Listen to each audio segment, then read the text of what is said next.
Hi guys. Today we step quietly into the grey, smoke-tinged dawn of a Victorian morning. The air holds the damp chill of a British spring and the faint, ever-present scent of coal fires that never quite leave the walls of the house.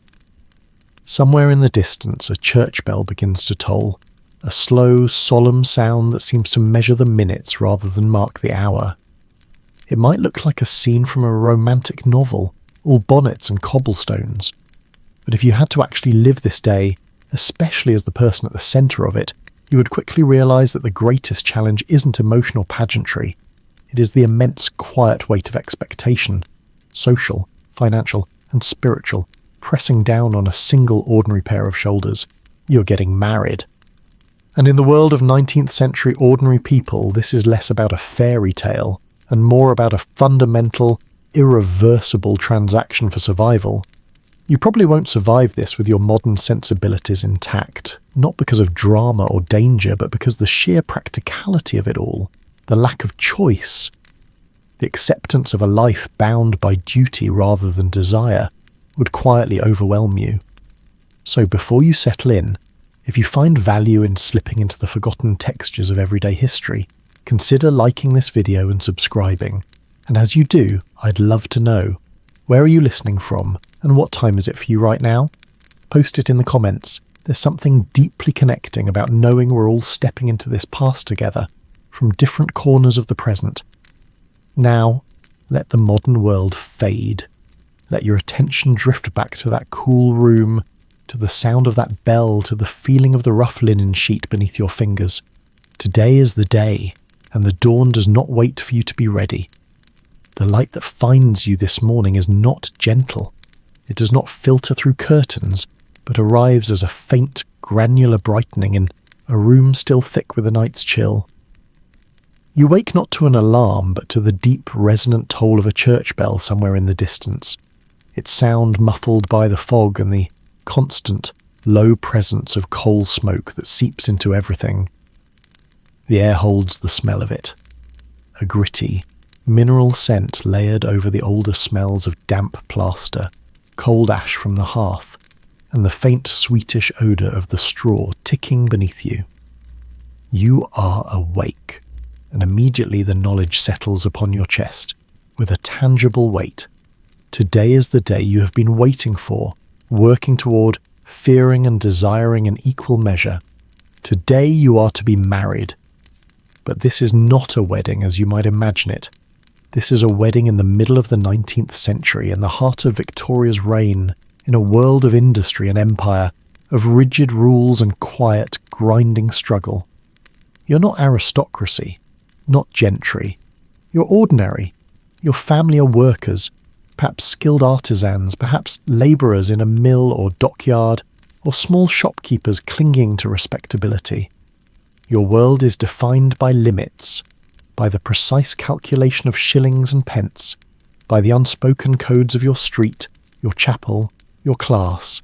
And today all those limits and codes will bend around a single monumental event, the forging of a new family, a new economic unit, a new chapter in the slow, patient ledger of survival.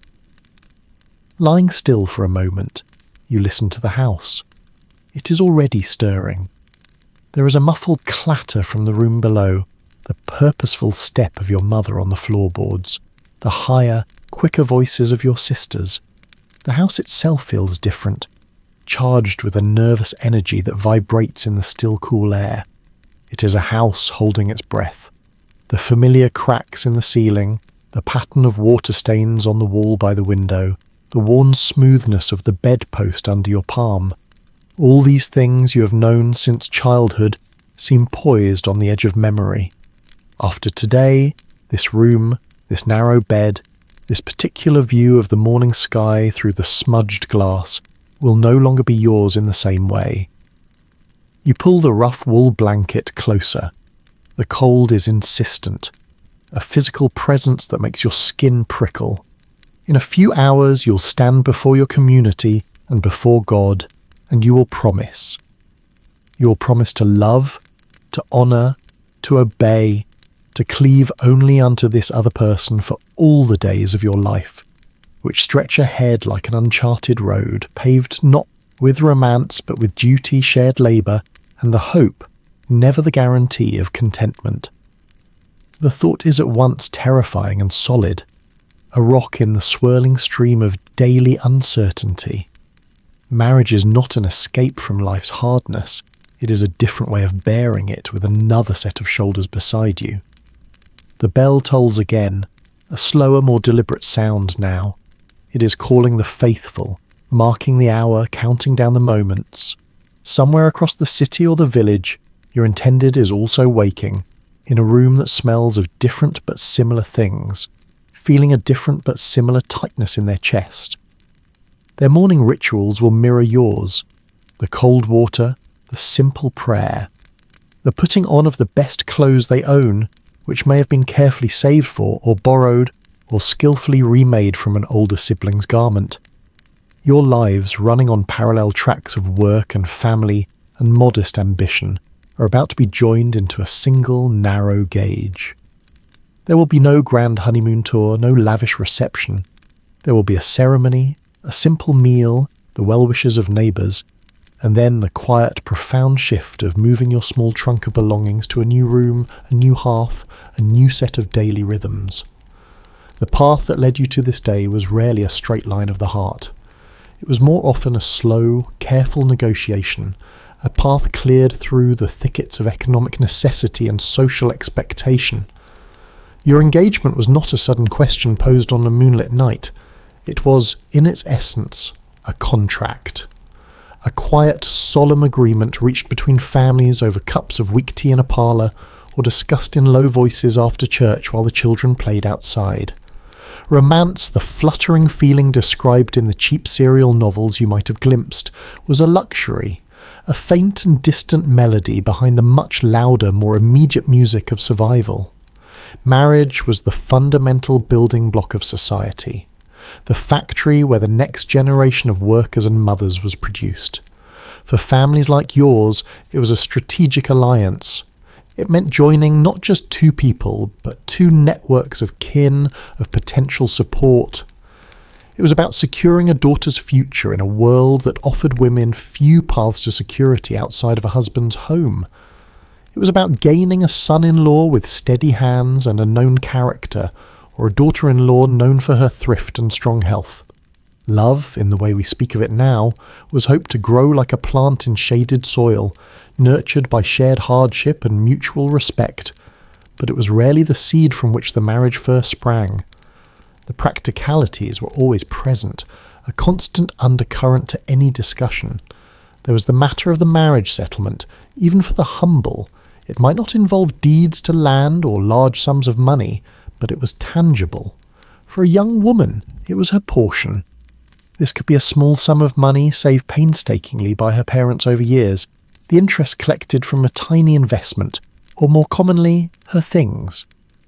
A carefully collected trunk of household linens, sheets and towels she'd helped to hem and monogram, a set of dishes, perhaps a few pieces of simple silverware, a bedstead, or the promise of one. For a young man, it was his trade, his proven ability to earn a weekly wage. It was the promise of a room to rent, or a space in a parent's home that could be made into a separate lodging. The law was a silent partner in these talks. Upon marriage, everything the wife owned, including her body and her future labour, became her husband's property. This was not a harsh reality whispered as a threat, but a simple, accepted fact of the universe, as unquestioned as gravity.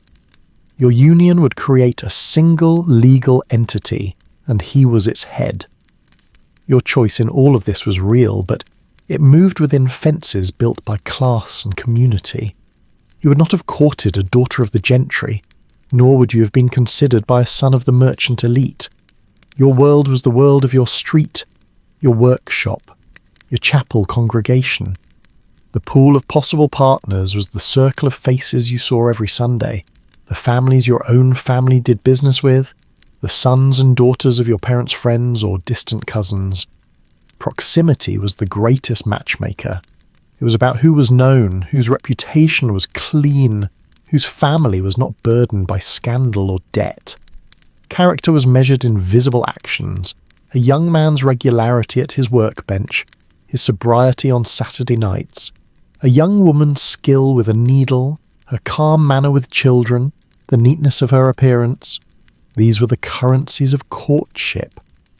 And so you found yourself promised. Perhaps it was the son of the master baker for whom your father drove a cart.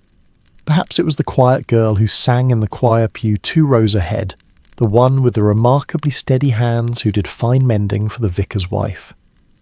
Your courtship was a public, yet strangely formal, affair. You might have been allowed to walk together after Sunday service, always within sight of others. You might have sat in her family's parlour for an hour on a Tuesday evening, making stiff conversation under the watchful eye of her mother or a sibling. The topics were safe. The weather, the health of mutual acquaintances, the rising price of bread. Personal thoughts, wild dreams, fears, these remained locked inside, hidden beneath layers of propriety. It is entirely possible, even likely, that you have been alone together only a handful of times, and never truly alone. A snatched moment in a hallway, a quick, furtive touch of hands while passing a basket. Your knowledge of each other is a collection of fragments, of observations made across a room. You know the sound of her laugh, high and clear.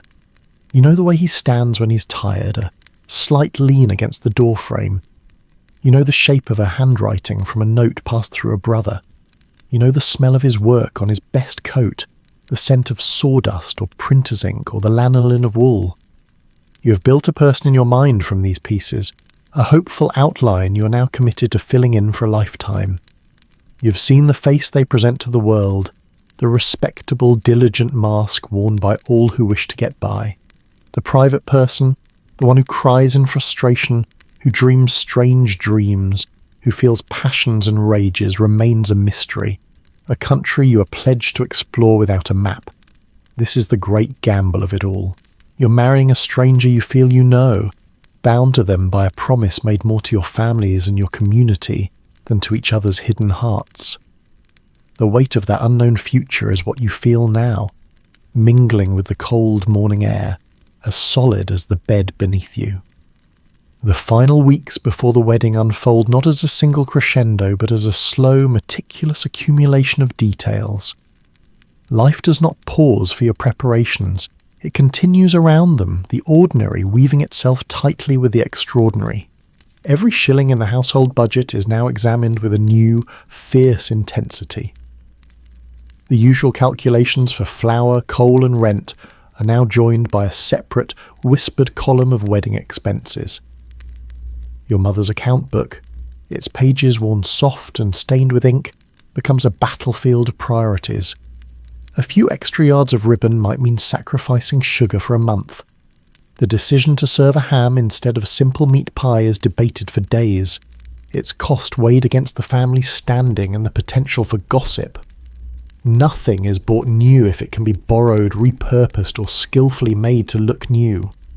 This is not poverty as despair, but a kind of creative thrift, a deep knowledge of how to stretch a material world to its very limit. The air in the house grows thick with this focused energy, with lists murmured aloud, with the faint metallic scent of counted coins. Amidst this domestic industry, the formalities of the law must be observed. The journey to the parish church to have the banns called is a solemn one. You go not as a couple in love, but as 2 individuals fulfilling a civic and religious requirement.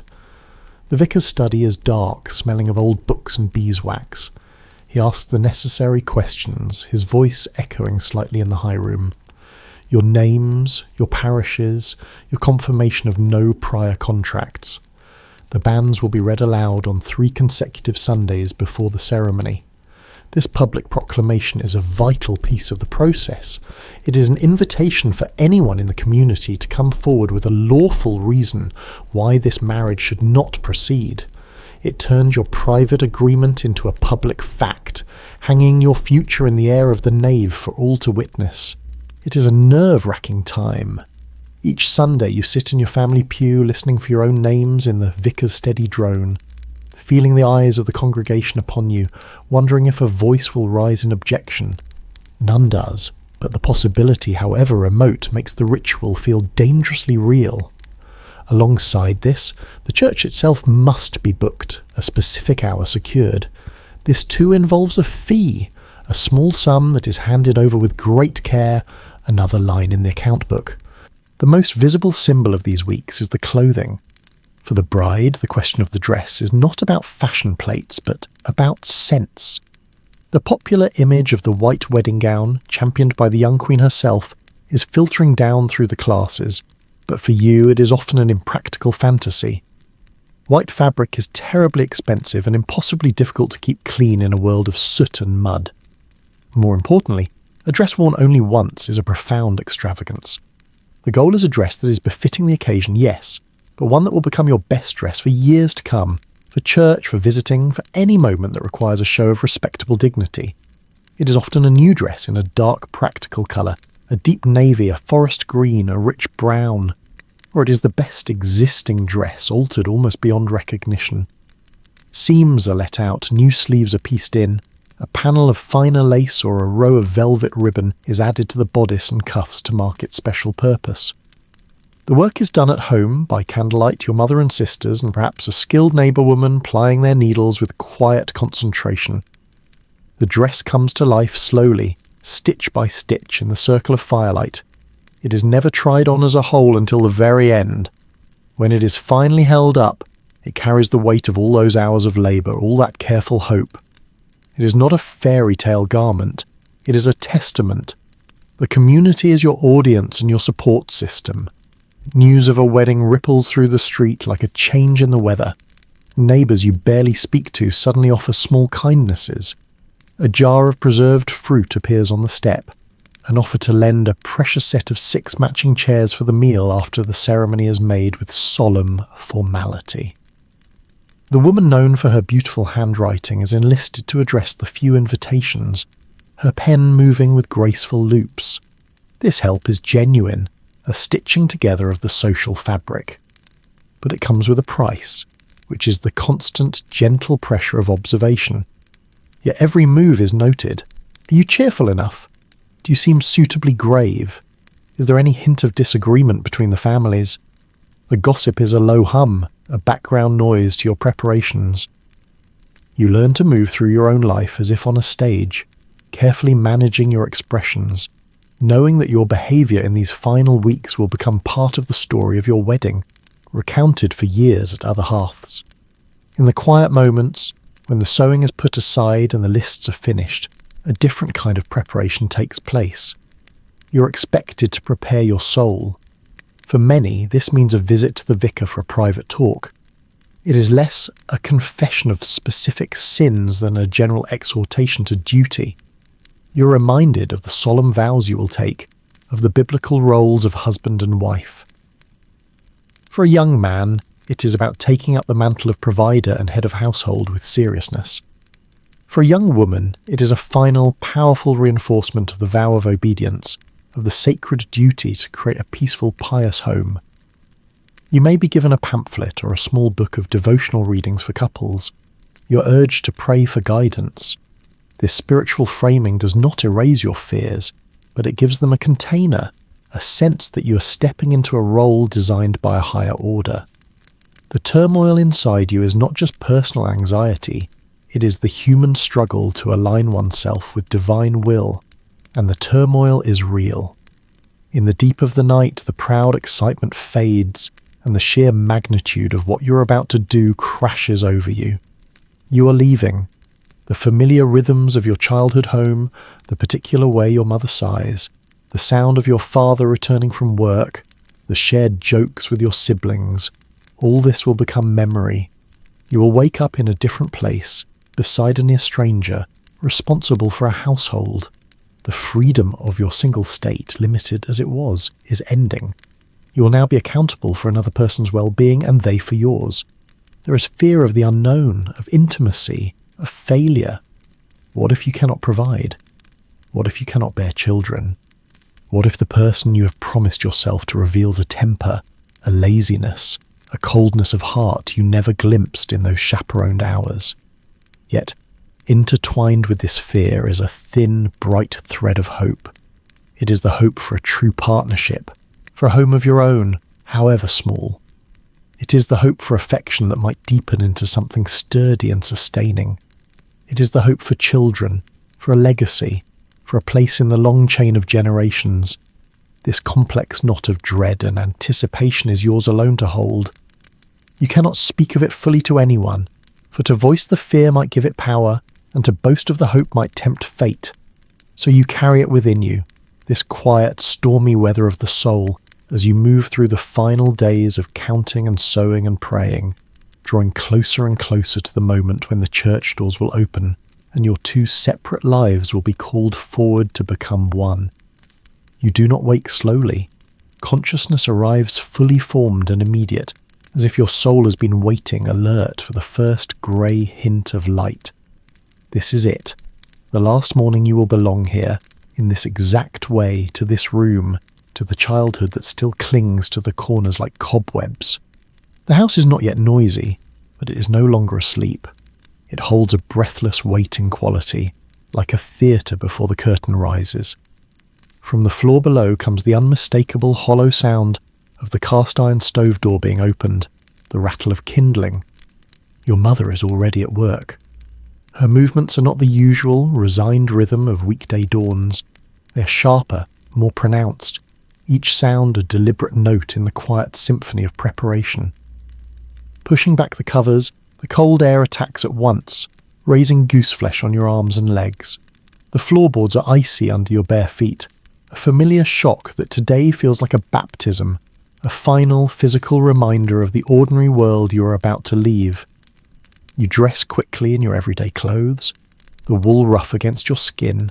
These are the last moments you will wear the garments of an unmarried person. The fabric itself feels different, charged with a kind of historical weight, as if you were an actor changing out of a costume you'll never put on again. Downstairs, the kitchen is a pocket of warmth and intense silent industry. Your mother stands at the table, her back to you, her shoulders set in a line of profound concentration.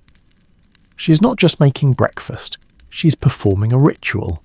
Before her, the simple loaf of bread is not merely to be sliced, but to be apportioned with a strategic eye toward the long day ahead. A pot of porridge simmers on the stove, its bland, earthy smell somehow comforting in its normality.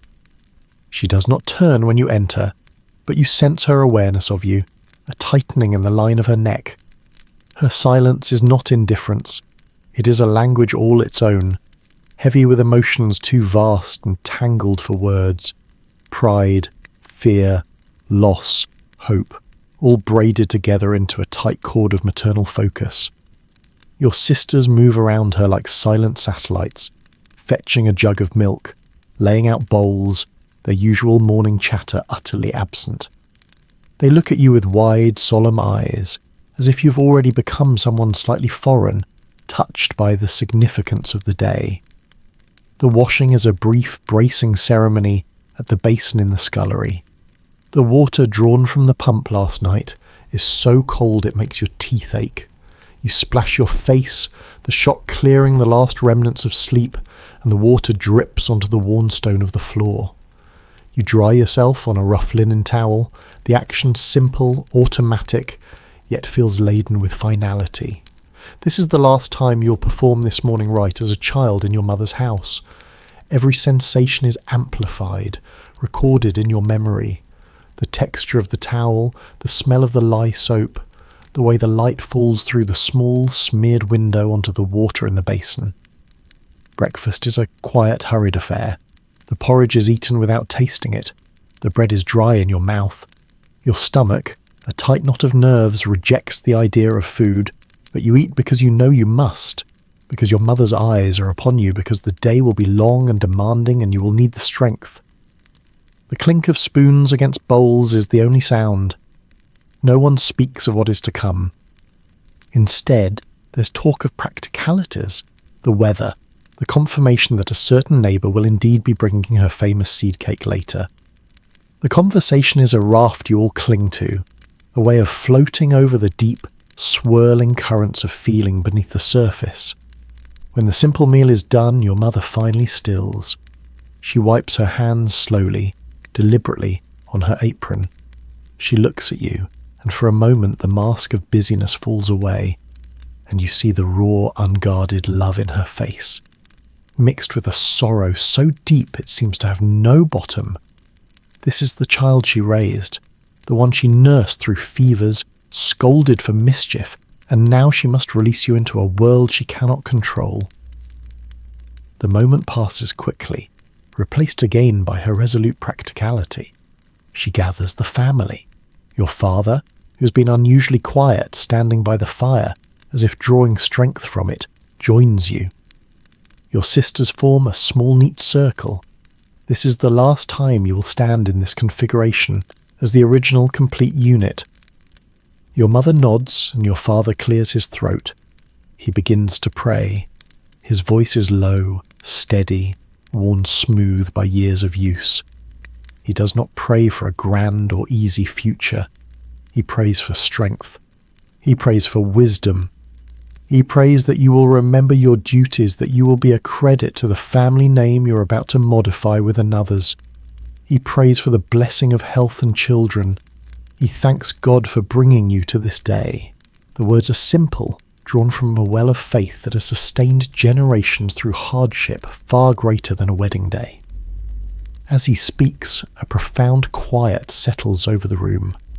The nervous energy dissipates, replaced by a gravity that anchors you.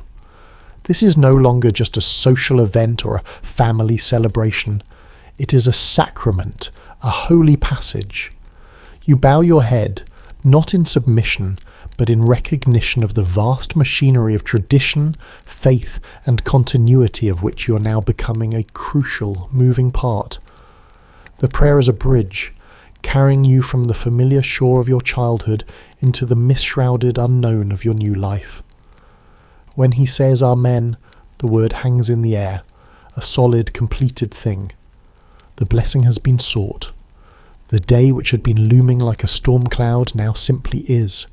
It is a day to be walked through, step by step, with the quiet courage that is not the absence of fear, but the decision to move forward in spite of it. You raise your head. The kitchen looks the same, but you are different. The final unmarried morning is over.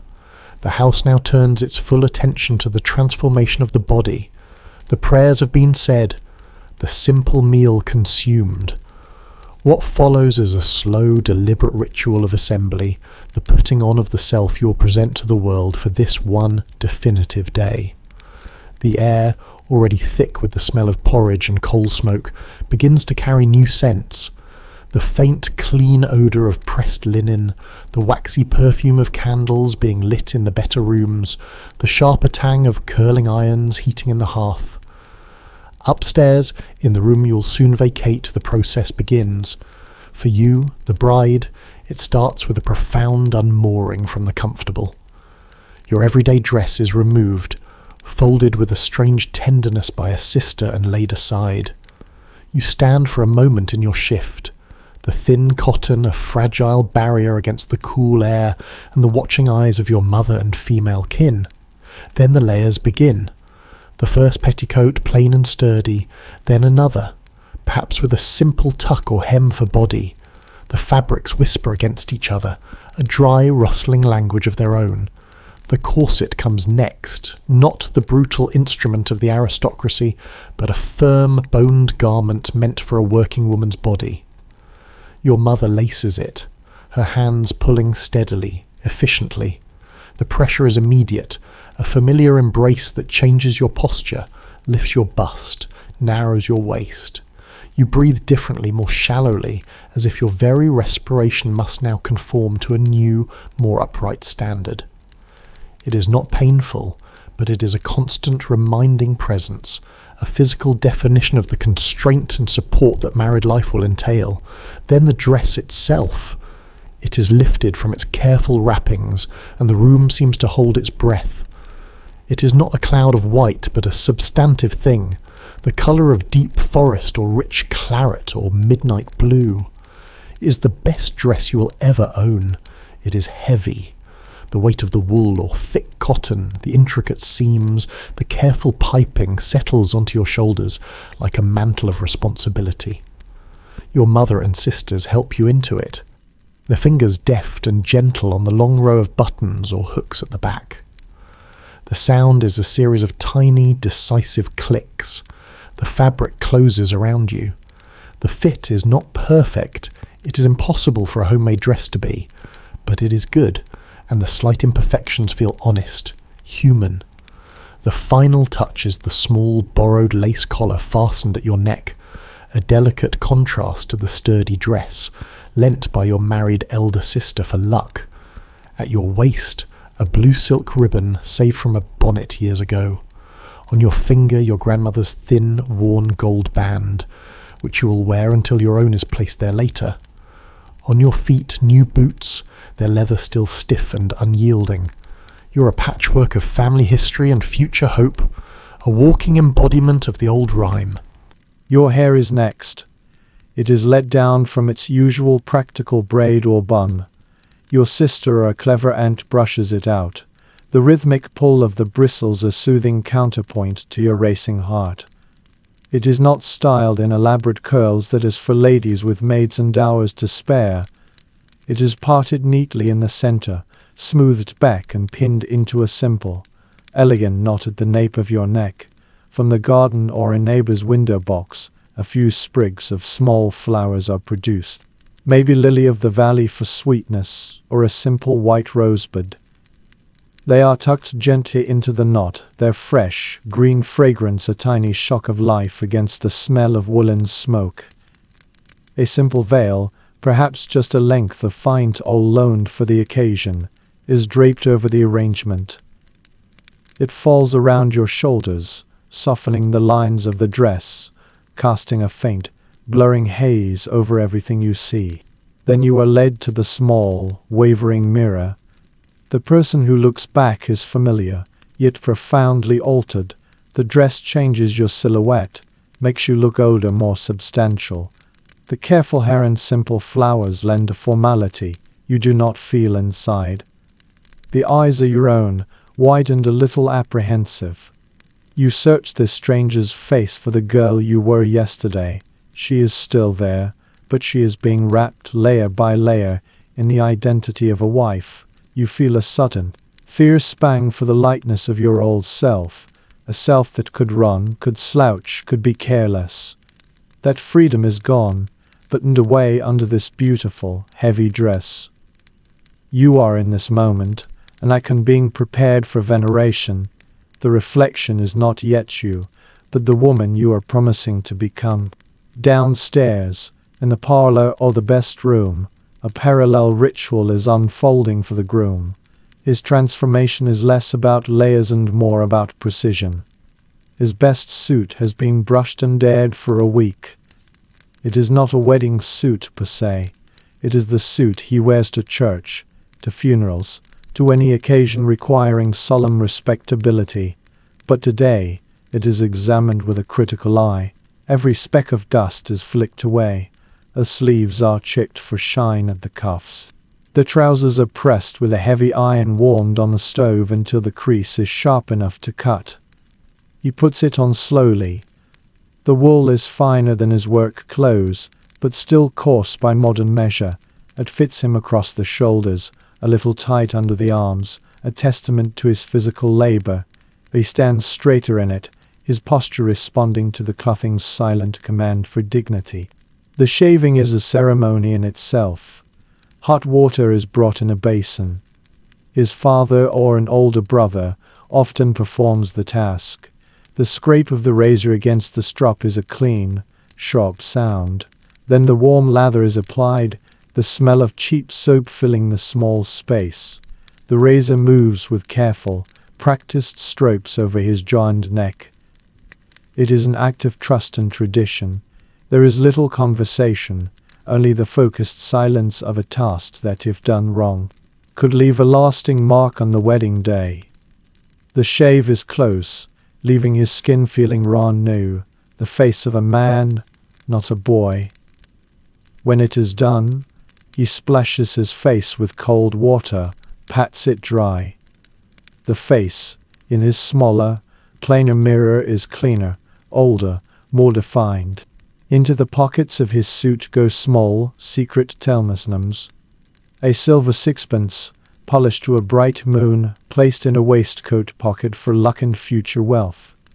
A tiny, folded fragment of paper with a verse from the Bible, perhaps the 20-3rd Psalm, tucked inside a pocket Bible or folded into a wallet. A smooth stone from a favorite childhood spot. These are not discussed. They are private safeguards against the unknown, physical anchors for hope and faith in a world where so much is uncertain. He checks his necktie one last time, adjusts the set of his waistcoat. His hands, usually stained with the evidence of his trade, are scrubbed painfully clean, the nails trimmed short. They look almost alien to him, these respectful, empty hands that will soon hold another's. Throughout the house, the atmosphere is one of controlled, buzzing intensity. Younger children, finally released from the enforced quiet of the early morning, dart about in their own best clothes, fueled by excitement and the rare sense of occasion. They are shushed gently, their faces wiped of crumbs, their hair smoothed. They are part of the spectacle, little mirrors reflecting the family's pride. The elders, your grandparents, or elderly aunts and uncles, sit in the best chairs, observing everything with a calm, grave demeanor. Their faces are maps of lives lived long and hard. They have seen weddings before and losses and the slow, steady march of years. Their joy is quiet, tempered by knowledge. They offer small, approving nods, and murmur you look well, but their eyes hold a deeper understanding of the weight of the step you are taking. They are the anchors in the room, their silent presence a reminder that this day, for all its unique frenzy, is part of a cycle as old as time. The final adjustments are made. A last pin in the bride's hair, a final brush of lint from the groom's shoulder. The two of you, in your separate rooms, are now complete artifacts prepared for display. The mundane individuals of yesterday have been polished and assembled into a bride and groom. The waiting, which had been filled with action, now becomes a hollow, earthless space. There is nothing more to do. You are dressed, you are dressed, you are dressed, you are ready. The unfamiliar feel of the fabrics against your skin, the stricture of the corset, the stiffness of the new boots, the clean minus shaven tightness of the jaw, these sensations scream that your ordinary life is suspended. You are now in costume, standing in the wings waiting for the cue to step onto the stage of the church and perform the most important role of your life. The house, for all its earlier noise, falls into a profound, waiting silence. The only sounds is the frantic beating of your own heart, a private drum counting down the minutes until the journey to the church begins. The moment of departure arrives not with a signal, but with a collective unspoken understanding. There is a final fleeting touch, your mother's hand, cool and dry, brushing an imaginary speck from your sleeve, her eyes avoiding yours to maintain her composure. Sober walk through familiar streets that today feel newly foreign, the cobblestones under your best boots seeming to echo with every step. For those slightly better off, perhaps a hired carriage, a single modest vehicle that will carry the immediate family, its wheels clattering a dignified rhythm. For the very fortunate, or those in rural areas, a farm cart might be cleaned and decorated with a few strands of ribbon. The vehicle matters less than the act of moving from the private domestic sphere into the communal sacred one. As you step out, you enter a gallery of eyes. Neighbors are at their doors, at their windows. They do not cheer, that would be unseemly. Instead, they offer quiet nods, respectful smiles, the occasional murmured "God bless you" that hangs in the damp air. Their gazes are warm, but they are assessments too. They are noting the quality of the dress, the solemnity of your expression, the bearing of your family. You are moving to blow a brief, living diversion in the monotony of their day. Children wave shyly. An old man tips his hat. This walk is a ritual in itself, a slow unveiling of the wedding party to the community. You feel hyper-minus visible, every flaw in your attire, every nervous tremble magnified. You keep your eyes forward, your posture rigid within the confines of your clothes, walking the narrow line between pride and humility. Above all, there is the sky. In Britain, it is a dominant character in any outdoor event.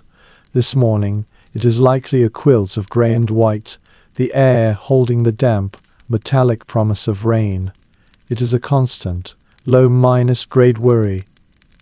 A sudden shower would not ruin the day, but it would complicate it, dampening hems, flattening hair floweried, ungraceful as dash for the church door. You glance upwards unconsciously, as your ancestors have done for centuries, reading the clouds for a hint of clemency. The weather is the one guest no invitation can control, a reminder that for all your careful human planning, nature maintains its own indifferent authority. The breeze that stirs your veil is cool, carrying the ever-present city smells of horse manure, damp earth, and coal smoke, or in the country, the richer sense of turned soil and distant animals. Inside you, as your body moves mechanically forward, your mind churns in a final, private whirlpool. This is the last stretch of your life as an individual.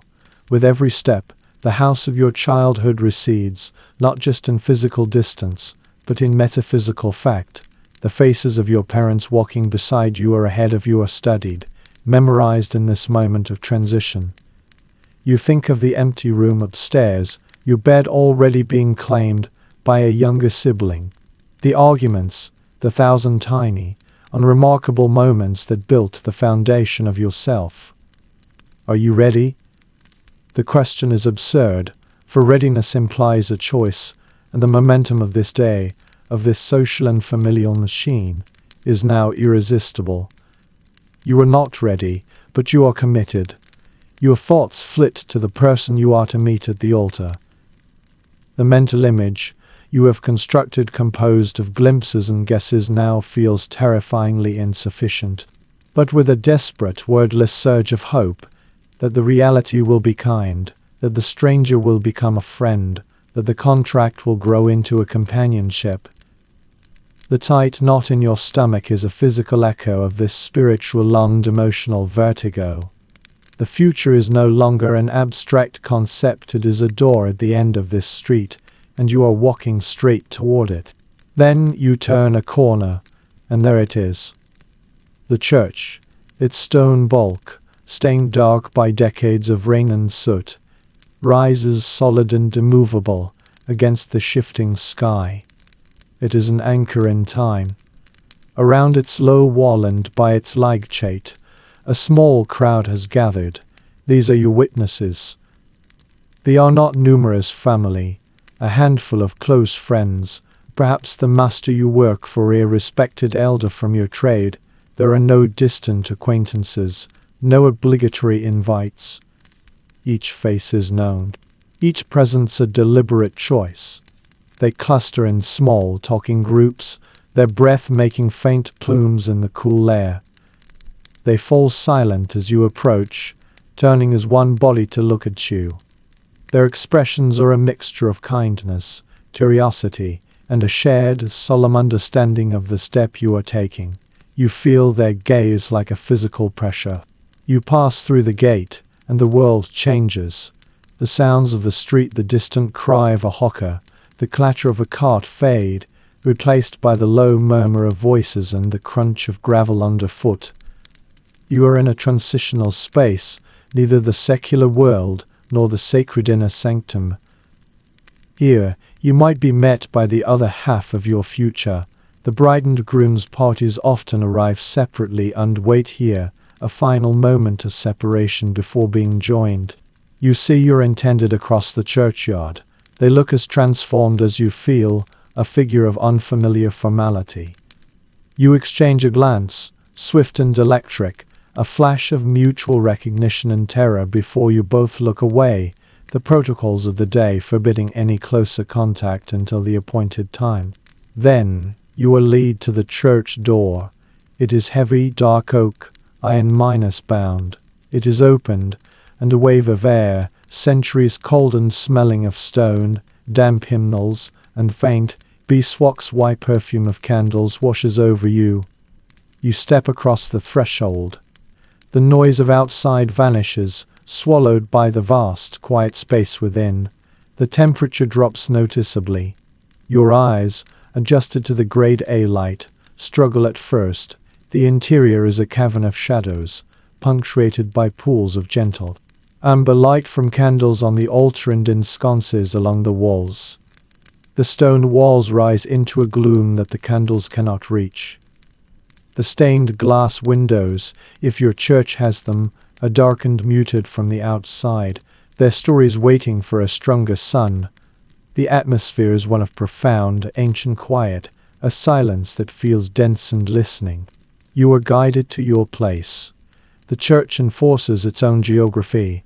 Family of the bride on one side, family of the groom on the other, a physical manifestation of the alliance being forged. Women on one end of a pew, men on the other. You sit or stand where you are directed, feeling the cold of the wooden bench seep through your clothing. Around you, people settle in, the rustle of fabric and the soft clearing of throats echoing in the high space. The small congregation is a dark mass against the pale stone, their faces softened by the dim, flickering light. There is a low, reverent hush, broken only by the occasional cough or the shift of a boot on the flagstone floor. And then you wait. This is the most profound pause of the day, the frantic energy of preparation, the purposeful journey, all of it culminates in the static, chilly, sacred waiting. Your heart beats a frantic, irregular rhythm against the cage of your corset or the stiff front of your waistcoat. You stare at the simple altar, at the cross, and the minister who stands there, a still, black-clad figure. You listen to the silence, which is not empty but full of the weight of countless other vows made in this same space. You become aware of the slow, deep toll of the clock in the tower, if there is one, or simply the passage of time measured in your own quickened pulse. Each second stretches, elastic and agonizing. This is the brink. Behind you is everything you have known. Ahead is everything you have promised. In this cold, beautiful, intimidating space, you hover between the two, suspended in a moment of pure, terrifying potential. The last thoughts of your old self flicker and fade. The person you are to become is waiting in the next minutes. The only sound is the shared, quiet breathing of the community around you, and the deafening thunder of your own heart, counting down in the silent, stone-cold air. The waiting ends not with a word, but with a sound. It begins as a low vibration through the stone, a deep, resonant hum that you feel before you truly hear it. The organ, if your parish is fortunate enough to possess one, awakens. Its first notes are tentative, a slow gathering of breath, then it swells into a familiar hymn, the tones rich and complex, filling the vast, cold space of the nave until it seems to press against the very stones in a humbler church. It might be the clear, human sound of the parish clerk leading a small choir in an unaccompanied psalm, their voices rising in simple, earnest harmony. The music is not a performance, it is a summons. It cuts through the last of the private, whispering silence, and declares that the ceremony is now beginning, that the waiting is over, that the moment you have dressed for, prayed for, and feared is upon you. All eyes turn towards the back of the church. For the bride, this is the signal. Your father's arm, which has been a steady, silent presence beside you, now becomes a necessary anchor. He offers it, and you place your hand upon the rough wool of his best coat sleeve. The touch is grounding, a final, physical connection to the man who has represented safety and authority for your entire life. Together, you take the first step forward onto the stone aisle. Worn into gentle dips and hollows by centuries of passing feet, your new boots, still stiff and unyielding, feel every subtle variation. The walk is not a graceful glide, it is a careful, deliberate progression over imperfect ground. You must watch your step, even as you are the focus of every gaze. This mundane need for attention to the path is a blessing, a small, concrete task to focus on amidst the overwhelming tide of emotion. You move through a tunnel of faces, pale ovals in the dim light, all turned toward you. You do not see them individually, they are a blur of solemn expressions, bonnets, and dark coats. Your vision is narrowed, heightened, taking in details with a surreal clarity. The decorations are sparse, honest. A few evergreen boughs, perhaps tied with simple ribbon on the ends of the pews. A small bouquet of seasonal flowers, late roses, chrysanthemums, greenery rests on the altar, their colors vivid against the dark wooden stone. There are no great arches of blossoms, no profusion of silk. The beauty of the space is in its architecture, in the way the candlelight plays upon the groined vaults of the ceiling high above, in the stark, beautiful lines of the stone columns that march toward the chancel. The very plainness feels appropriate, a reminder that this is a solemn covenant, not a pageant. The light from the tall windows is diffuse, grey and watery, doing little to lift the gloom but casting a soft, ethereal glow on the dust motes dancing in the air. And the air itself is a complex, layered presence. It is cool and carries the ancient, mineral scent of damp stone, a smell that never fully leaves a British church, as if the walls themselves are slowly dissolving back into the earth. Layered upon this is the warm, honeyed smell of beeswax candles, their smoke a faint, comforting aroma that speaks of centuries of prayer. Then there is the smell of the people, a collective human scent of clean, starched linen, of will warmed by body heat, of the faint, sharp tang of hair oil in the powder used on wigs or to freshen garments. It is the smell of a community assembled, a humble, human fragrance mingling with the eternal smells of stone and wax. It is not unpleasant, it is profoundly intimate, the smell of shared witness. As you walk, the music surrounds you, the vibrations of the organ or the clarity of the voices seeming to guide your steps. The pace is stately, slow, measured to the rhythm of the hymn. You feel the weight of your dress, the constriction of your corset with each breath. Your hand on your father's arm is the only point of certainty. The distance to the front of the church feels immense, a journey you will never finish, yet it also telescopes, rushing toward you with terrifying speed. You are aware of your own breathing, shallow and quick, and of the solid, steady presence of your father beside you, his own emotions held in check by a lifetime of discipline. You pass the pew where your mother and sisters sit, a flash of damp eyes and pressed handkerchiefs, at a blow of love and loss that pierces you, but which you cannot stop to acknowledge. Your gaze is drawn forward, to the small space before the altar. There, standing beside the minister, is your future. They stand very straight, their profile pale and serious in the candlelight. They do not turn to look at you, custom forbids it. You see the back of their neck, the careful set of their shoulders in their best coat, their hands clasped formally behind their back or held stiffly at their sides. This distant, formal figure is the stranger you are walking toward, the person who holds your promise. The reality of it, focused into this slow walk down a cold, stone aisle, is almost more than the mind can hold. You are a figure in a ritual now, a component in a ceremony whose steps were ordained long before you were born. Your individuality, your fears, your hopes, are all secondary to the fulfillment of the rite, and with each step on the uneven stone, each note of the hymn hanging in the cool, you are moving inexorably from being a daughter escorted by her father to being a bride approaching her groom, the final, irrevocable transformation of the day now seconds away. The walk ends, you arrive. Your father gives your arm one last, faint press, then releases you. You step forward alone now, to stand beside the person who is no longer just your intended, but is about to become your other half, The music concludes. A profound silence falls, deeper than before, heavy with anticipation. You are in the sacred space. There is no turning back. The minister's voice, when it comes, is not the conversational tone of daily life. It is a voice trained to carry, to resonate in this stone chamber, each word measured and placed with intentional weight. He begins with the familiar, ancient words from the Book of Common Prayer, the text that has governed English marriages for generations. The language is not of your time, but of a deeper, more formal time, its rhythms as steady and predictable as a heartbeat.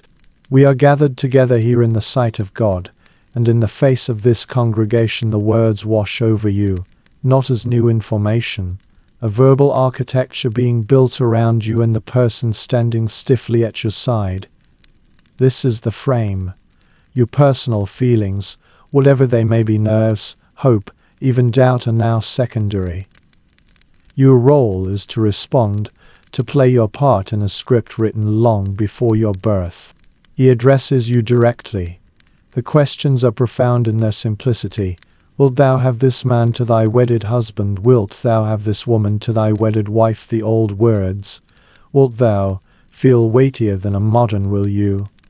They speak of will, of deliberate choice, of an act of volition that transcends fleeting emotion. Your mouth is dry. You have rehearsed this moment in your mind, but the sound of your own voice in the echoing quiet is startling. The words leave your lips as a breath, a vow, a surrender. They seem to hang in the candlelit air for a moment before being absorbed by the stones. Then come the vows themselves. You face each other now, as the minister instructs. It is the first time you have looked directly into each other's eyes since entering the church. What you see there is a mirror of your own overwhelmed solemnity. You take his right hand in your right hand as directed. The touch is electric, a sudden, shocking warmth in the cool space. His palm is calloused, a working man's hand, yet it feels strangely vulnerable in your grip. Then you speak, repeating the words after the minister. Your voice trembles slightly on the first phrase, but steadies as the familiar, terrible, beautiful promises unfold.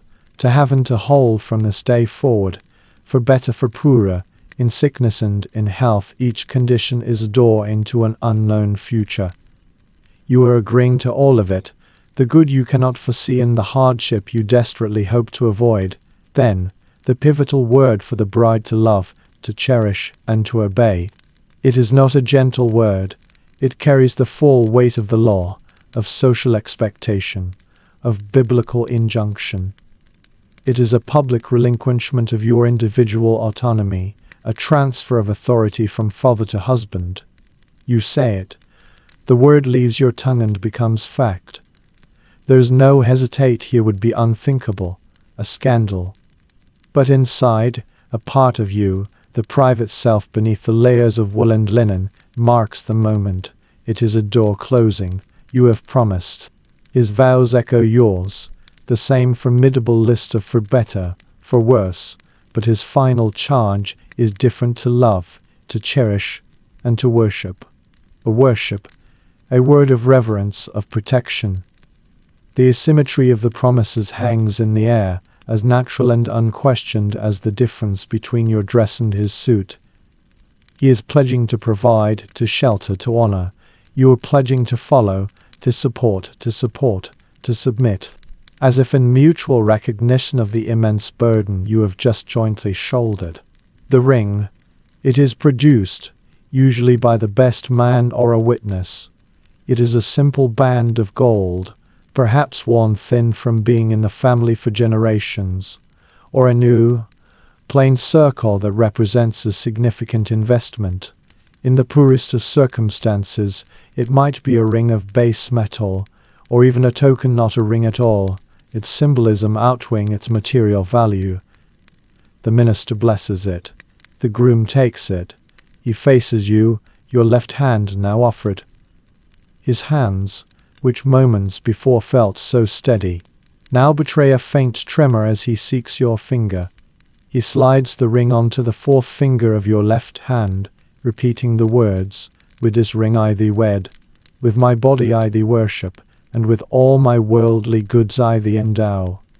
The metal is cool, then quickly warms against your skin. The weight of it is minute, yet it feels immense, a tangible seal on the promises just spoken. It is a circle, endless, a symbol of eternity now locked around your finger. Shining object that now defines your status to the world. It is done. The minister pronounces you husband and wife. The words are final. Those whom God hath joined together, let no man put asunder.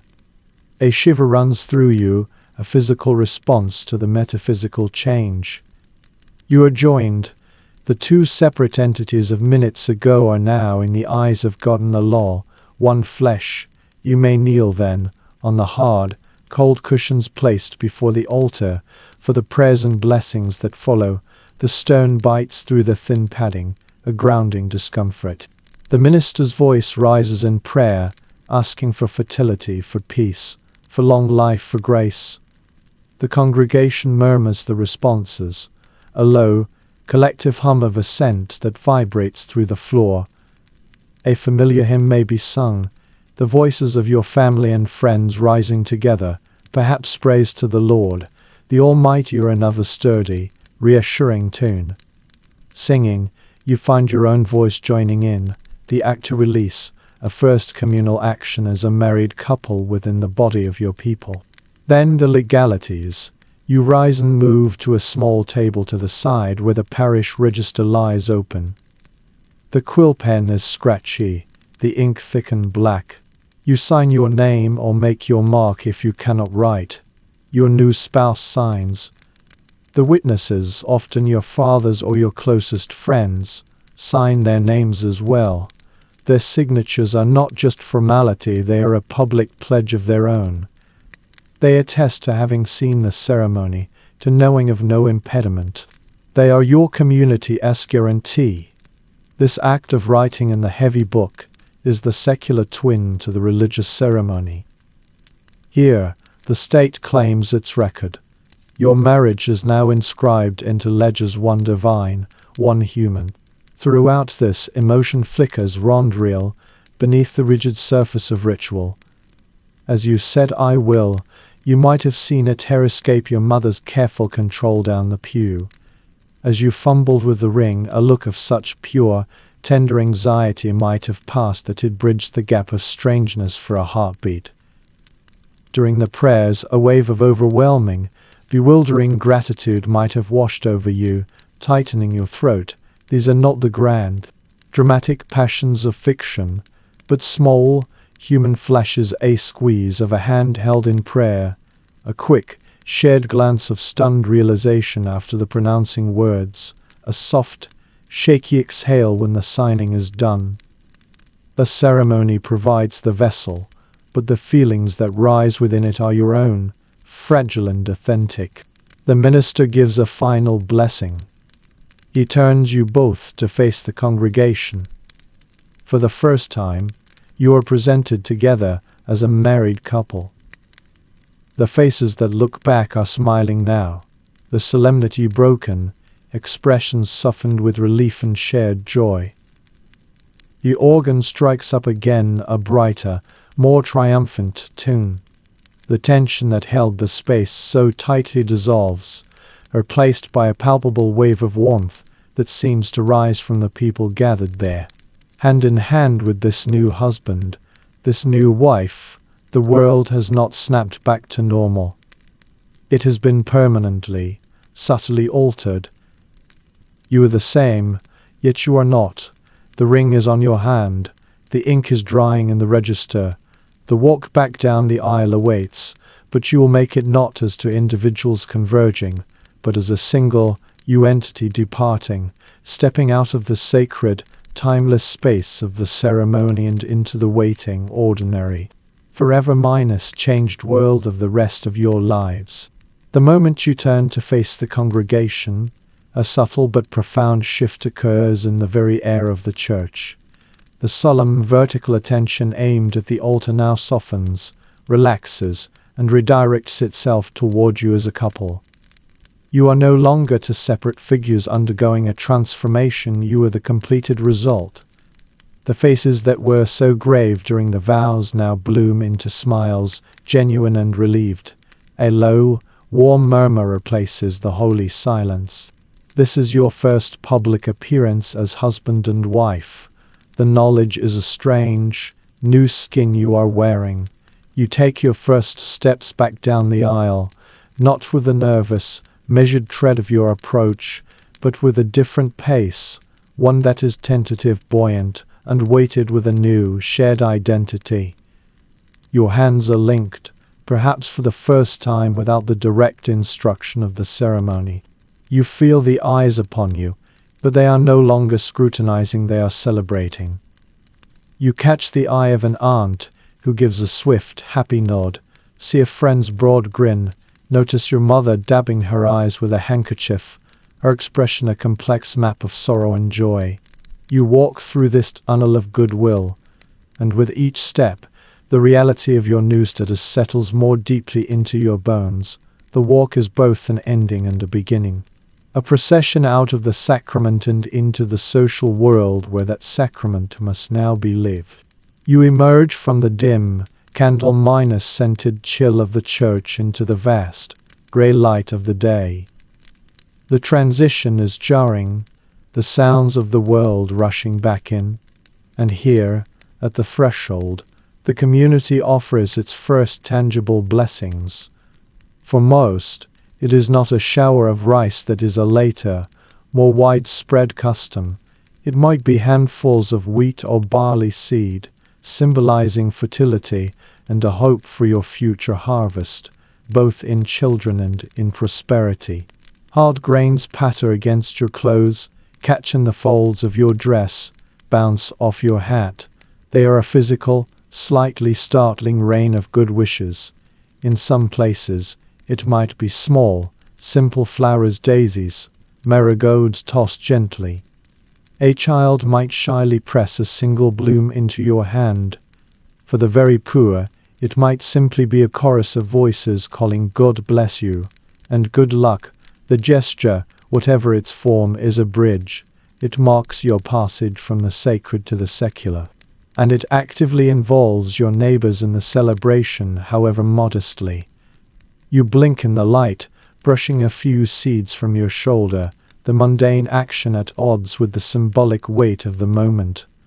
You smile, perhaps for the first time that day without conscious effort, a real smile born of relief and the infectious warmth of the crowd. For a very few, those with a little extra savings or a family determined to mark the occasion with modern permanence, there might be a further pause. A photographer, a man with a mysterious, boxy apparatus on a tripod, might have been engaged.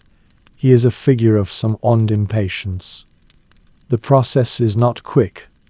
You are posed stiffly on the church steps or against a plain backdrop, your faces arranged into expressions of formal serenity, while the photographer disappears under a black cloth. The apparatus is a silent, cyclops eye. The instruction is always the same: do not move. You dare not breathe too deeply. In that prolonged stillness, the excitement of the exit drains away, replaced by a strange, suspended tension. Your spouse's arm linked through yours becomes a rigid support. This image, if it turns out well, will be a treasure, a small, sepia-stoned rectangle of evidence that you were here, that you did this, that you looked this way on this day. It is a luxury of frozen time, a profound novelty. When the photographer finally emerges and says, "It is done," you release a breath you did not know you were holding. The moment is captured, but life, impatient, moves on. The journey home is the reverse of the morning's solemn procession, but its character is utterly changed. The same streets are now a stage for your return in triumph, however small. If you walk to the church, you walk back, and now you walk together, a recognized unit. Neighbors who watched you leave now come to their doors again, offering congratulations, children railing behind you for a few steps. The mood is lighter, the fear of rain forgotten or endured. If you are fortunate enough to have hired a carriage, the ride is a brief, jostling island of privacy amidst the public day. Inside the dark, leather-smelling interior, you can finally look at each other without an audience. Words may fail you. A presence as real as the opposite seat. You might simply sit in exhausted, bewildered silence, listening to the clop of the horse's hooves and the rattle of the wheels, your hands still clasped. The new ring a constant, cool reminder on your finger. You stare out at the passing, ordinary world, the same shops, the same chimneys, the same people going about their business, and because you are different within it. You are no longer just passing through, you are a married person returning to begin a married life. The destination is not the house you left this morning, but the place where the wedding breakfast awaits, where your two families and your shared community are converging to cement the day with food and drink.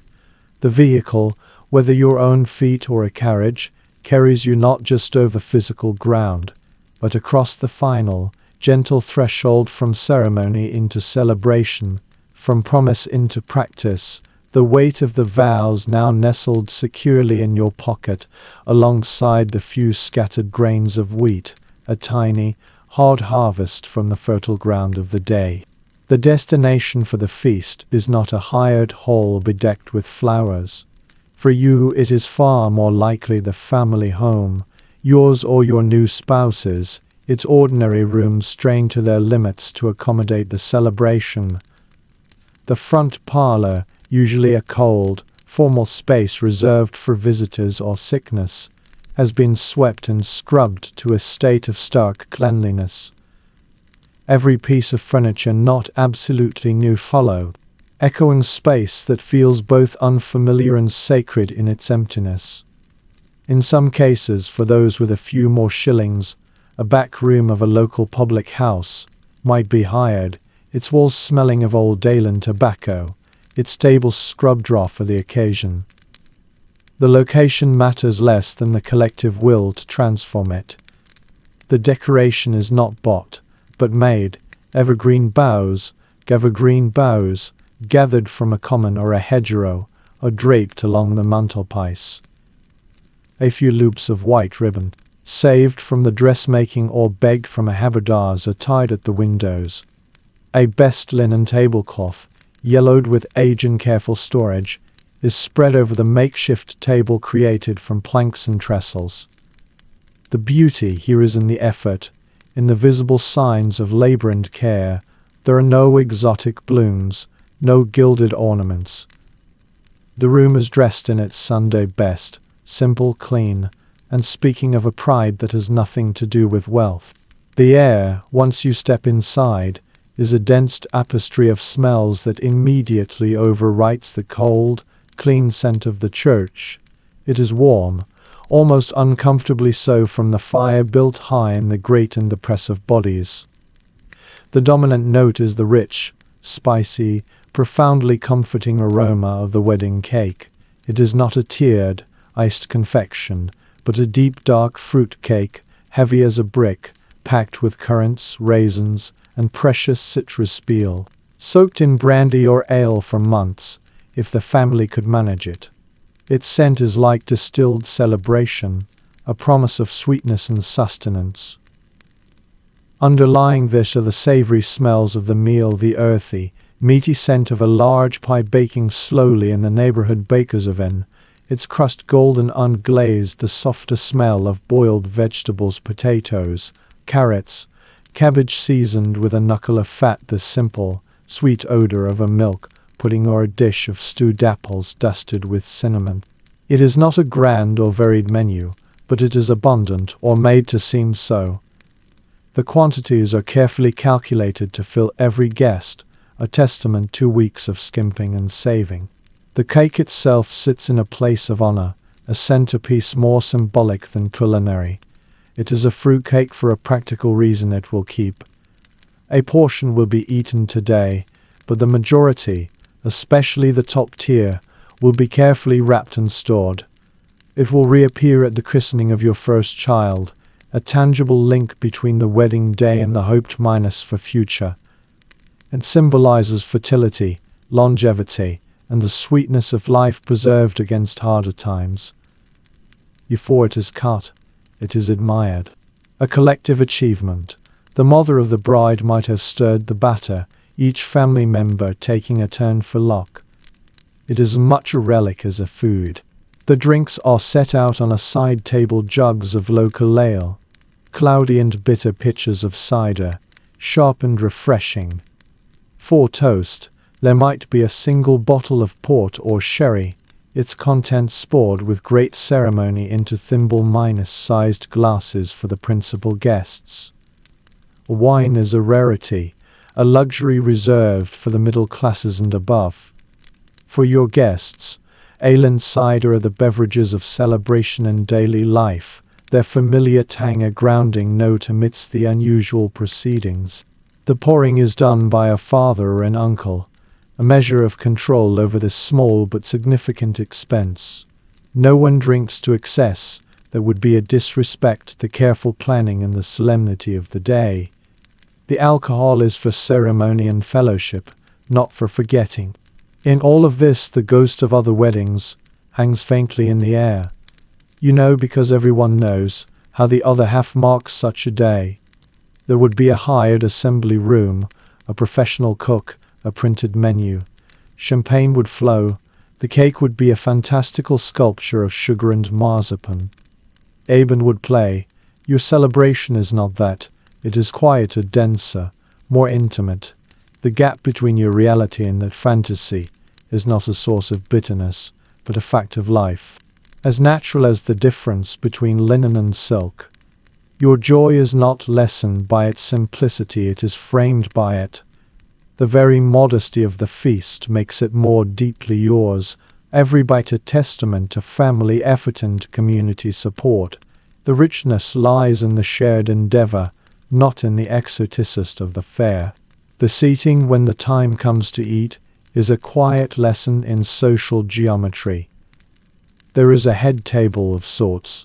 You, the new couple, are placed at the center, the thanking you are your parents, their faces showing the strain and pride of the day. Then the closest relatives, grandparents, aunts and uncles who head their own households. Further down the long table or its secondary tables are siblings, cousins, friends. It reflects a precise hierarchy of age, relationship, and social standing within your small world. A respected elder is given a place of honor near the fire. The witnesses to the marriage are seated closer than casual acquaintances. Children are grouped together at the end, where their restlessness will cause less disruption. This careful placement is an unspoken language, reinforcing the very family structures that the wedding has just reconfigured. Seeing the two families now physically merged in this seating chart, a microcosm of the new alliance. Conversations are initially stiff, flowing along familiar bloodlines, but as the ale is passed and the food is shared, the boundaries begin, just slightly to soften. The meal is served not in courses, but in a single generous wave. Platters are carried in from the kitchen, steam rising in the warm air. The pie is cut, revealing its interior of good, solid meat and gravy. Vegetables are spooned out. The pudding is portioned. There is a gentle clamor of passing dishes of thanks, of appreciation for the cooks who are finally able to sit down themselves. The first moments are dedicated to eating, to the simple, profound pleasure of plenty after a day of nervous fasting. The clatter of cutlery against the borrowed plates, the murmur of satisfied eating, the clink of jugs, these are the sounds of the celebration taking root. You eat, but you taste little, your senses still overloaded from the morning. You are conscious of every glance sent your way, every smile directed at the two of you sitting side by side. The food is fuel, a necessary grounding before the speeches and toast, that will formalize the social aspect of the union, the warmth of the room, the weight of the meal in your stomach, the solid presence of your new spouse beside you. It all begins to weave a new kind of reality, one where you are at the center of a web of love and expectation, being nourished by the very community that has just witnessed your vows. The wedding breakfast is not a party, it is a sacrament of hospitality, a feeding of the new family by the old, a literal incorporation of the couple into the sustained body of kin and neighbor. As the last of the plates are cleared, a scraping of benches and a settling of bodies signals the shift from eating to ceremony of a different kind. The air, thick with the smells of the meal, now grows still with expectation. The father of the bride rises first. His chair makes a soft groan against the floorboards. All conversation ceases. He holds his glass, not with elegance, but with a firm work-worn grip. His expression is one of grave sincerity, a sound that seems to gather the quiet of the room into it. His speech is not long nor flowery. He speaks of duty, of the solemn step you have both taken. He welcomes the groom into the family, his words bestowing a weight of responsibility as much as affection. He speaks of his daughter, not with sentimental praise, but with a simple listing of her virtues, her industry, her good sense, her obedient heart. His voice may waver, just once, on the final phrase, a crack in the dam of his composure that reveals the deep current of feeling beneath. He ends with a wish for your prosperity and God's blessing. He raises his glass to the bride and groom. The phrase is echoed by every voice in the room, a warm, collective murmur. The glasses containing ale or the precious sip of wine are raised and drunk. The act is unifying, a liquid seal on his words. Then it is the groom's turn. He stands, looking younger and more vulnerable than he did at the altar. His thanks are earnest, halting. He thanks the parents for their trust, which he knows is the greatest gift they could bestow. He promises publicly to be a good husband, to provide, to honor his new wife. His eyes seek yours as he says this, and in that glance is a plea for your belief as much as a promise. He toasts the bridesmaids, the parents, the guests for coming. His speech is a series of debts acknowledged, a map of the obligations he now willingly shoulders. A friend, the best man perhaps might tries next, is toned slightly lighter, offering a brief, respectful anecdote that paints the groom as steady and true, never crossing into jest or embarrassment. The laughter that follows is gentle, approving. These are not performances, they are public affirmations, spoken contracts that bind the community as witnesses to the couple's intentions. When the last speaker sits, a palpable ease descends. The formal heart of the celebration is done. Then, if space and energy allow, comes the entertainment. It is not organized, but emerges. A fiddle might be produced from a corner, its player a cousin or a neighbor. The first notes are tentative, then resolve into a familiar folk tune, its rhythm steady and clear. There is no dancing as in a ballroom, no complex steps. It might be a simple circle dance, or a spirited reel for the younger ones. The movement is constrained by the room, by clothing, by propriety, but the feet tap, the bodies sway. For a few minutes, the room is filled with the skirl of the fiddle, the shuffle of boots on bare boards, the quickened breath of the dancers. It is a release, a physical expression of the joy that has been so carefully channeled into words and ritual all day. The older folks watch from their chairs, clapping in time, their faces softened. The children weave between the dancers, caught up in the infectious rhythm. It is happy, but it is contained. The dancing does not last long, perhaps 2 or 3 tunes. When the fiddler stops, bow held aloft, the applause is warm, and the energy settles back into a warm, conversational hum. The space is too small, the day too solemn for prolonged revelry. The presentation of gifts is a quiet interlude often happening as the music fades. There is no display of unwrapping. The gifts are practical, humble, and deeply necessary. They are brought forward and presented with a handshake or a kiss on the cheek, a set of sturdy cooking pots from an aunt, a pair of good wool blankets woven at home from a grandmother, a set of tools from the groom's fellow apprentices, a hammer, but plain, the handles polished smooth. For the bride, perhaps a rolling pin, a flateron, a bundle of finely spun thread. A neighbor might give a crock of pickles or a jar of jam. These are not congratulatory tokens, they are foundational stones for the new household.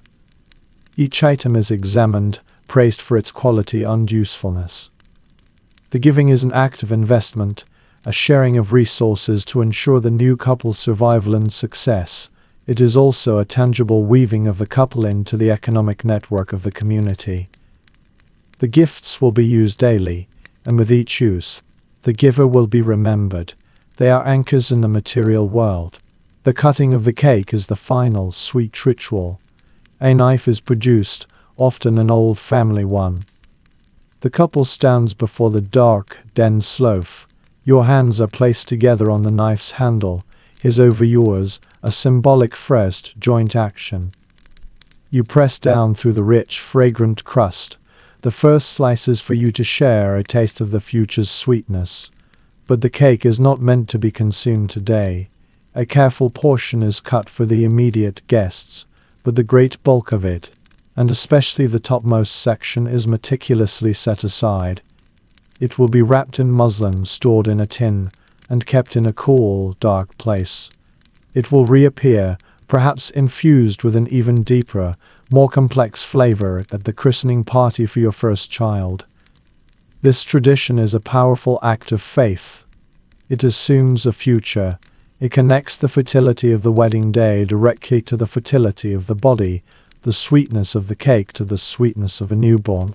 Saving it is an act of hope made edible, a defiance of the uncertainty that shadows every life.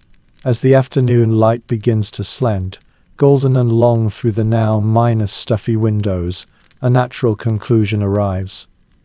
There is no defined in time, but a collective, unspoken understanding. The working week resumes tomorrow. Animals need tending, shops need opening, homes need putting back in order. The guests begin to make their movements toward departure. Coats are retrieved, thanks are given once more, hands are shaken. The goodbyes are warm, but they are not prolonged. Complete in itself, to stretch it further would be to tempt exhaustion or worse, to risk the gentle decorum that has held the day together. The couple are left, finally, with their immediate families. The room is a wreck of empty plates, scattered crumbs, and the lingering, warm smell of humanity and food. The silence that follows the last guest's departure is immense, ringing with the echoes of the day's voices. The celebration is over, bounded by custom, fueled by modest plenty, and ending with the gentle, firm click of a door closing on the public part of your wedding day, leaving you in the quiet, overwhelming reality of what comes next. The final guest has departed, their farewells lingering in the quiet air like the scent of pipe smoke. The house, which hummed with voices and laughter and the clatter of plates, now seems to exhale a long, tired breath. You stand amid the quiet wreckage of the celebration, the pushed back chairs, the crumbs on the borrowed tablecloth, the empty jugs waiting to be returned. The social performance is over. In this sudden, ringing silence, the reality of what has happened descends with a new, sharper weight. You are no longer a guest in this home, not in the same way. You look at your parents, who are beginning the slow, weary work of restoration. Your mother's hands move automatically, gathering glasses, her face pale with fatigue. The vibrant, public joy of the day has drained away, leaving behind the private, more complicated sediment of change. This is the true leaving. The walk to the church was a ceremony. The return was a procession. This now is the quiet, irrevocable shift. Your small trunk or bundle, packed with your personal belongings and the practical gifts, sits by the door. It is a pitifully small physical representation of a life, waiting to be transported a few streets, or maybe just upstairs to a rented room in the same building. Your mother finishes her task and comes to you. There are no more tears, they were spent earlier. Instead, her hands come up to cradle your face, her palms cool and rough against your skin. She looks into your eyes, searching for the child she is releasing. Her expression holds a universe of feeling, a fierce, proud love, a profound sorrow for the loss of your daily presence, a bedrock of hope for your future, and a woman's deep, unspoken understanding of the path you are beginning. She does not offer romantic advice. Her words are simple, worn smooth by generations. Be a good wife, she says. Her words, she says. Her voice slow and steady. Keep your house clean. Honor your husband. They are not restrictions, but tools for survival, the distilled wisdom of her world. Your father approaches, more hesitant. His emotions are a locked room. He places a hand on your shoulder, the grip firm and brief. He might press a coin into your palm, a last, secret installment of his care. Remember who you are, he might say, meaning remember the family you come from, its name and its hard -1 respectability. Or he may simply nod, the fullness of his heart expressed in the slight tightening of his jaw. The way he looks from you to your new husband and gives a single, grave nod of transfer. It is a blessing without words. Your siblings watch, suddenly solemn, understanding that the geometry of the family has permanently altered. Then it is time. You pick up your bundle. Your new husband takes his hat from the peg. You step across the threshold of your childhood home, not with ceremony, but with the quiet finality of any evening departure. You turn for one last look. Your family is framed in the doorway, a tableau of love and absence. You raise a hand. They raise theirs. The door closes, not with a bang, but with a soft, decisive click. The sound is a full stop. You are now fully and completely a wife. The daughter who lived there remains inside a memory in the walls. The woman you are walks away, unlinked with her husband, down the familiar, yet now -4 street. The journey to your new home is short in distance, infinite in significance. It might be a walk to a different floor in the same building, your parents' home now the downstairs and yours the upstairs. It might be to a small cottage a few streets away, or a room at the back of a shop. There is no carriage whisking you to a secluded honeymoon. There is only the fading evening light, the chill creeping back into the air, and the shared, silent acknowledgement of the mundane voyage you are on. You carry your life in your arms. He carries his. Together, you carry the unknown. You arrive. The door is unlocked, pushed open. The space that greets you is not a blank canvas of romantic promise. It is a room, perhaps two, that holds the smell of other lives of previous tenants, of damp plaster, of the simple soap used to scrub the floors. It is almost certainly shared space. You may have a room of your own, but the kitchen or hearth is likely common, shared with his family or other tenants. The walls are thin, you can hear the muffled sounds of the household settling in for the night take off, a chair scraping, a low murmur of conversation. Privacy, in the modern sense, is an impossible dream. Your life will be conducted within earshot and eyes hot of others. This is not a disappointment, but a fundamental condition of existence. The centerpiece of the room, often its only real piece of furniture, is the bed. It may be the one valuable item purchased or built for this new life-faced earthy wooden frame, a rope base, a mattress stuffed with straw or, if you are very lucky, feathers. It is covered with the new blankets you received as gifts. It dominates the space, an unavoidable declaration of the new intimacy, but is now not only permitted but expected.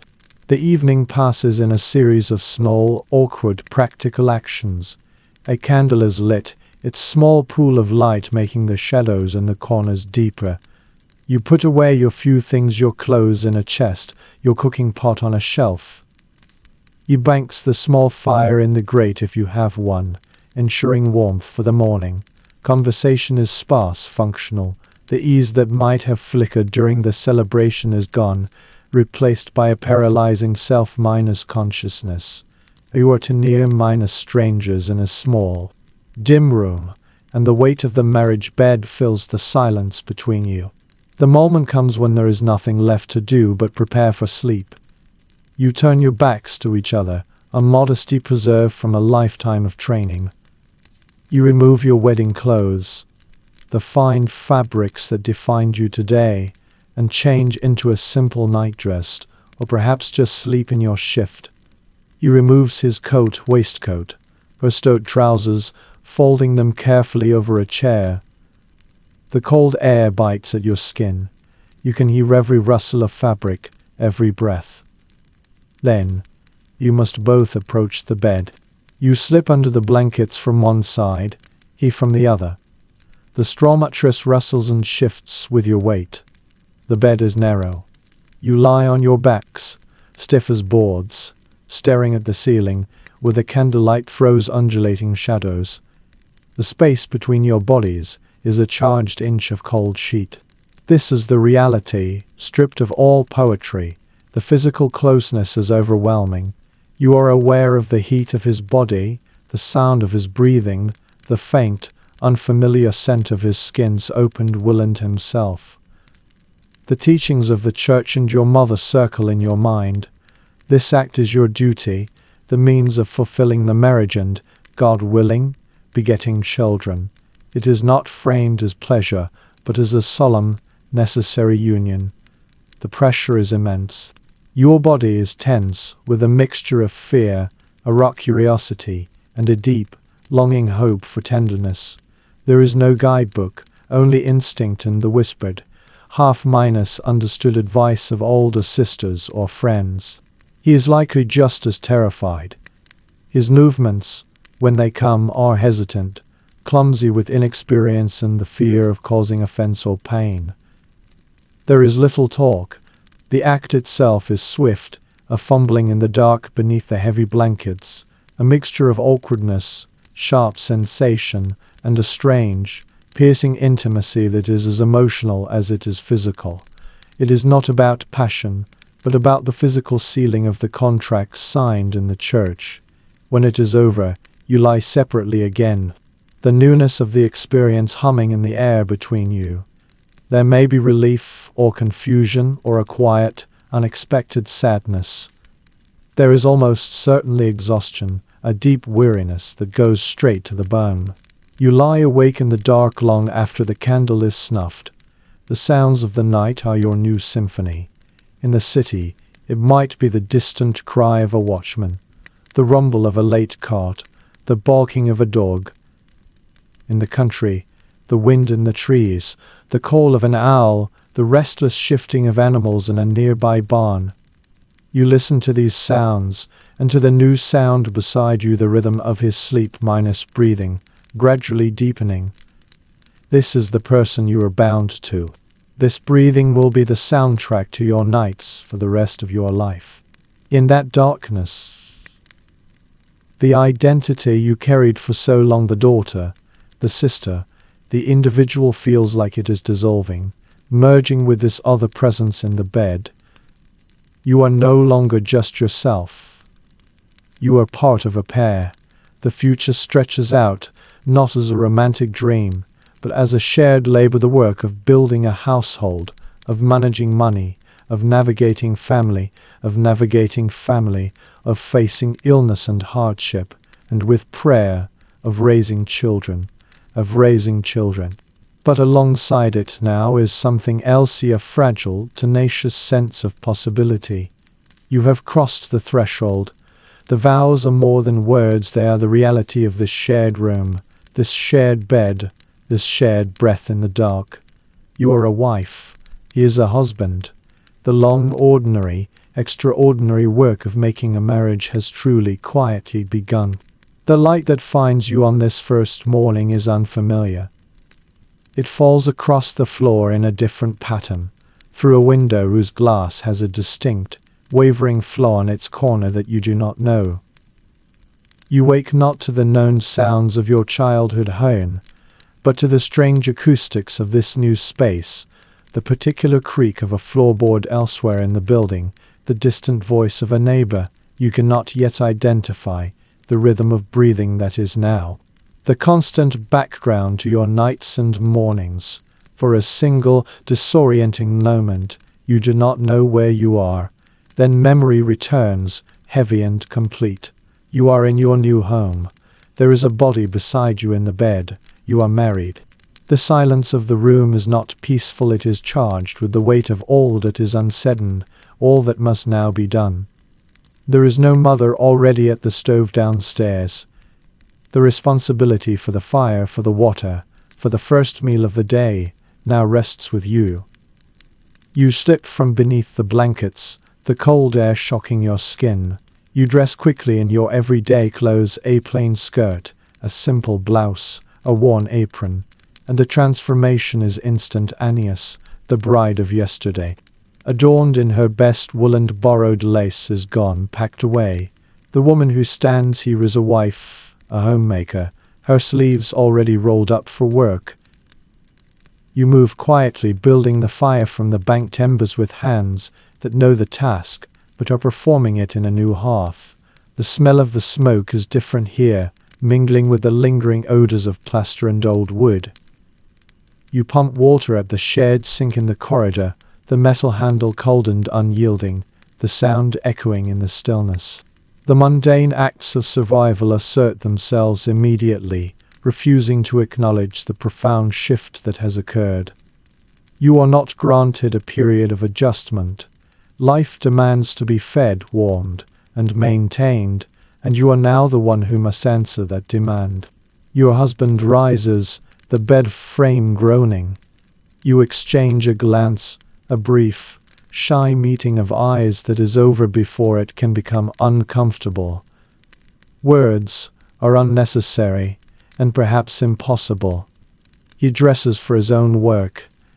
The simple ritual of breakfast begins. You slice bread, brew weak tea. The meal is eaten quickly, standing or at a small table. Conversation is functional. Will you be home for dinner? I've left the money on the shelf. The topics are the architecture of a shared life. The first beams and joists of daily routine being laid down. It is awkward, this practical coordination between near-minor strangers. But there is a strange, quiet solidarity in it. You are in this together. When he leaves for his workshop, factory, or fields, the true nature of your new domain settles upon you. This room, these few possessions, are now your kingdom and your workshop. You clean the simple breakfast items, sweep the floor, make the bed. Each task is an act of possession, a claiming of the space. As you work, you become aware of the outside world's new perception of you. A neighbor woman, hanging laundry in the shared yard, calls out a greeting. She does not use your childhood nickname. She addresses you as Mrs., his surname. The title hits your ear strangely. It is an honor, a recognition of your new adult status. But it also feels like an erosoa, the person you were for 2 decades is being politely, firmly, folded away by the world. You are his wife now. Your identity is now relational, defined by your connection to him. You smile, you nod, you accept the new name. It is the price of the ring on your finger. Later, when the daily chores are complete, you face the final ritual of the transition. You open your small trunk. There, folded with exquisite care, lies your wedding dress. You lift it out. The weight of the wool is familiar, but the scent it carries is already becoming a memory, the smell of the church's damp stone, of beeswax candles, of your mother's perfume and the nervous sweat of the day. You cannot leave it hanging, it is too precious. Gently you fold it, smoothing the fabric, aligning the seam. You wrap it in clean, cheap muslin to protect it from moths and dust. It will be stored at the bottom of the chest, or in a loft, perhaps to be taken out years from now and remade for a daughter, or simply to be touched on an anniversary, a tangible link to this seismic day. As you put it away, you are putting away the girl who wore it. She is sealed in the muslin with the dress. The woman who closes the lid of the trunk wears a patched apron and knows the precise cost of a loaf of bread. The ceremony is truly over. Real life has begun. That real life is, first and foremost, a mathematical problem. The money left on the shelf, his weekly wage, minus any rent owed to parents or a landlord, is the finite universe within which you must operate. You count it, not with greed, but with the intense focus of a general surveying his troops.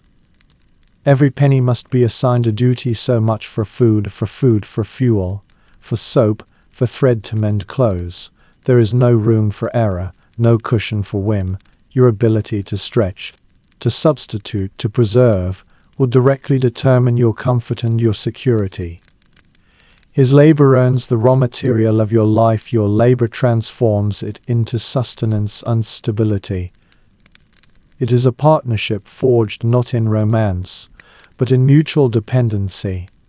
You learn each other's rhythms through these material things: his expectation of a hot meal when he returns, your silent calculation of how to make a small piece of meat last to meals. Arguments, when they come, will often be about money. A needed repair, an unexpected expense, but the arguments are tempered by the shared understanding that you are both on the same, precarious raft. The expectation of children is not a distant dream, it is an imminent and pressing horizon. Society expects it, the church blesses it, and economics often demands it.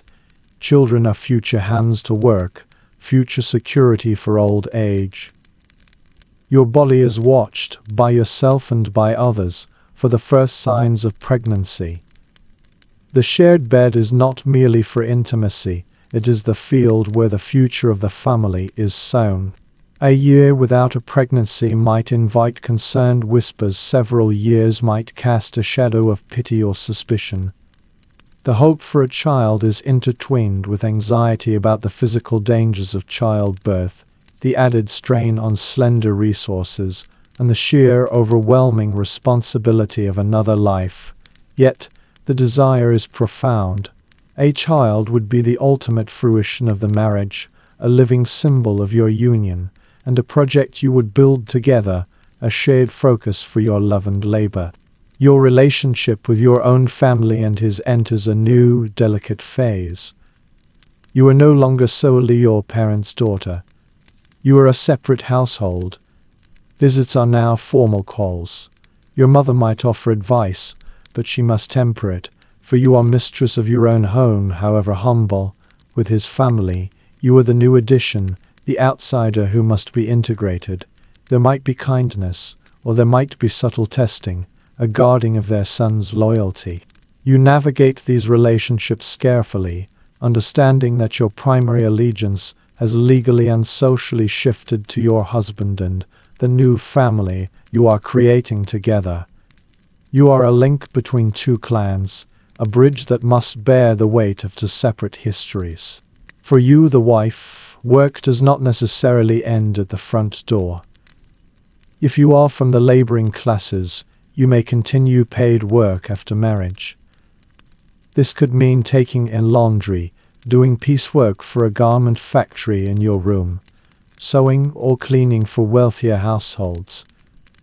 Your earnings are not your own, they belong to the household fund, but they provide a crucial buffer. This work is done in the margins of your domestic duties. A double shift that leaves you perpetually tired, but fiercely proud of your contribution. Your marriage, therefore, is an economic alliance in the most literal sense. You are business partners in the enterprise of survival. And so, over the months and years, the marriage reveals its true nature. The initial strangeness fades, worn smooth by countless shared mornings and evenings.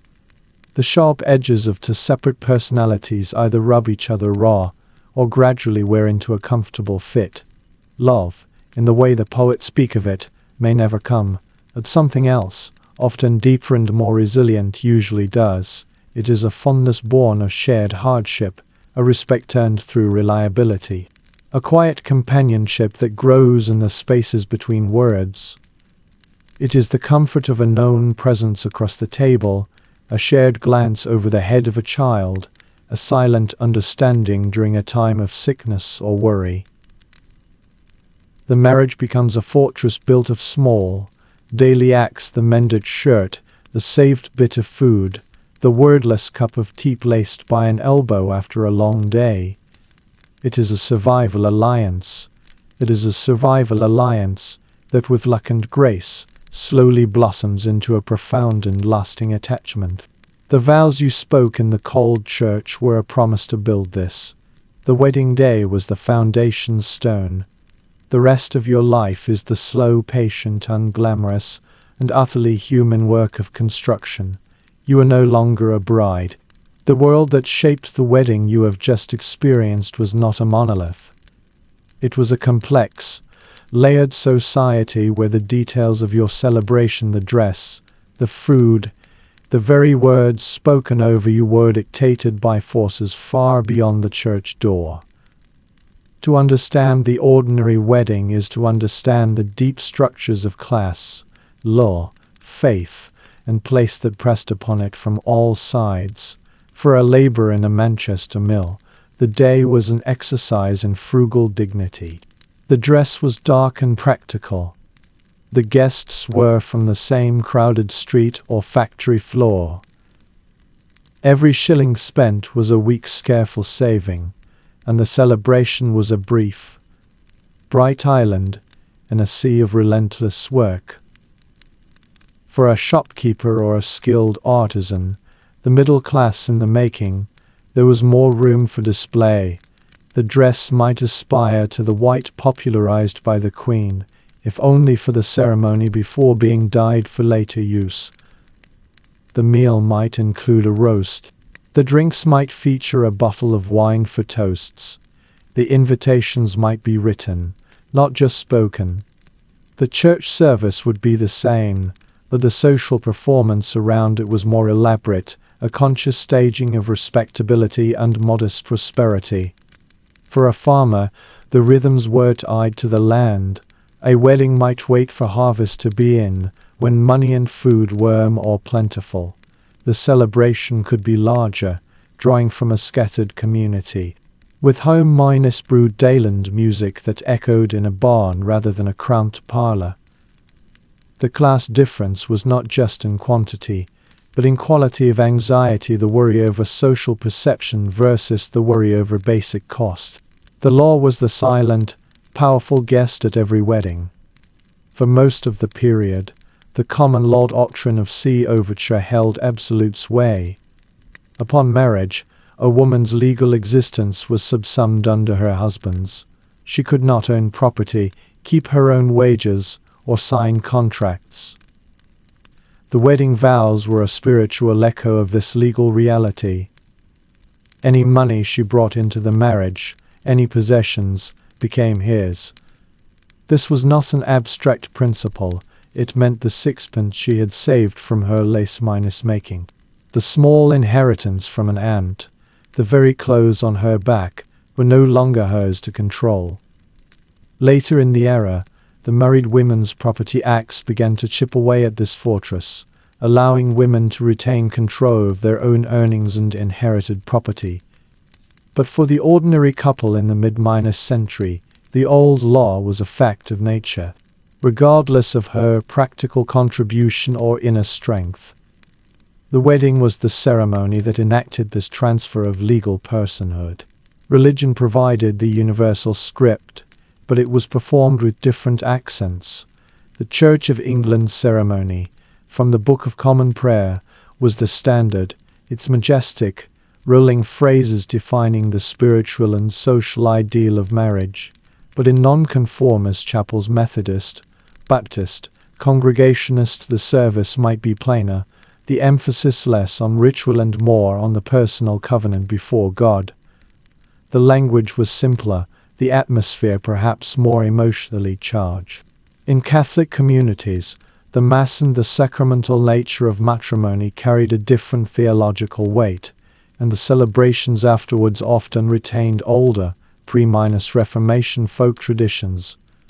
In Scotland, you could be married by declaration before witnesses, a much simpler process that bypassed the church until later laws reformed it. These religious differences were not minor, they shaped communities, dictated who married whom, and colored the entire emotional and social understanding of what a wedding meant. And the land itself whispered different traditions. In England, the ceremony and the slow spread of urban, middle-class norms set a pattern. In Wales, the language of the service might be Welsh, and old customs like bundling or courtship rituals involving carved love spoons might linger in rural areas beneath the official ceremony. In Scotland, the piping of the bride, the scrambling for coins, the often raucous and prolonged celebration reflected a different social temperament. The devastation of the famine and the depth of Catholic faith created a context where a wedding could be a desperate act of hope or a profound communal affirmation of survival, with traditions steeped in both Celtic folklore and Catholic piety. A wedding in a Cornish fishing village smelled of salt and tar, one in a Yorkshire smelled of wool and coal, one in an Irish farming parish smelled of peat smoke and damp earth. The core ritual was recognizable, but the texture, the soundtrack, the very air was colored by the specific patch of ground on which it took place. Beneath these static structures, the ground was shifting. The great engine of the Industrial Revolution was rearranging lives, pulling people from ancestral villages into sprawling, anonymous cities. This changed the very nature of the wedding community. In a village, everyone knew you, the banns were a formality. In a city, you were among strangers, the witnesses might be fellow workers you had known for only a year or two. The community that celebrated with you was a chosen one. The move to cities also meant that old, localized customs began to fray, replaced by a more standardized, commercially influenced idea of what a wedding should be. The urban wedding was often a more private, family-focused affair, simply because the ancient web of village kinship was absent. And then there was the Queen herself. Victoria's choice of a white satin gown for her 1840 wedding to Albert was not the origin of the white wedding dress, but it was its powerful catalyst. Through engravings in popular magazines, the image of the young queen in virginal white became the ideal. It trickled down from the aristocracy through the eager middle classes. White symbolized purity, innocence, and conspicuous consumption. It was a color that could not be worn again. This created a tension.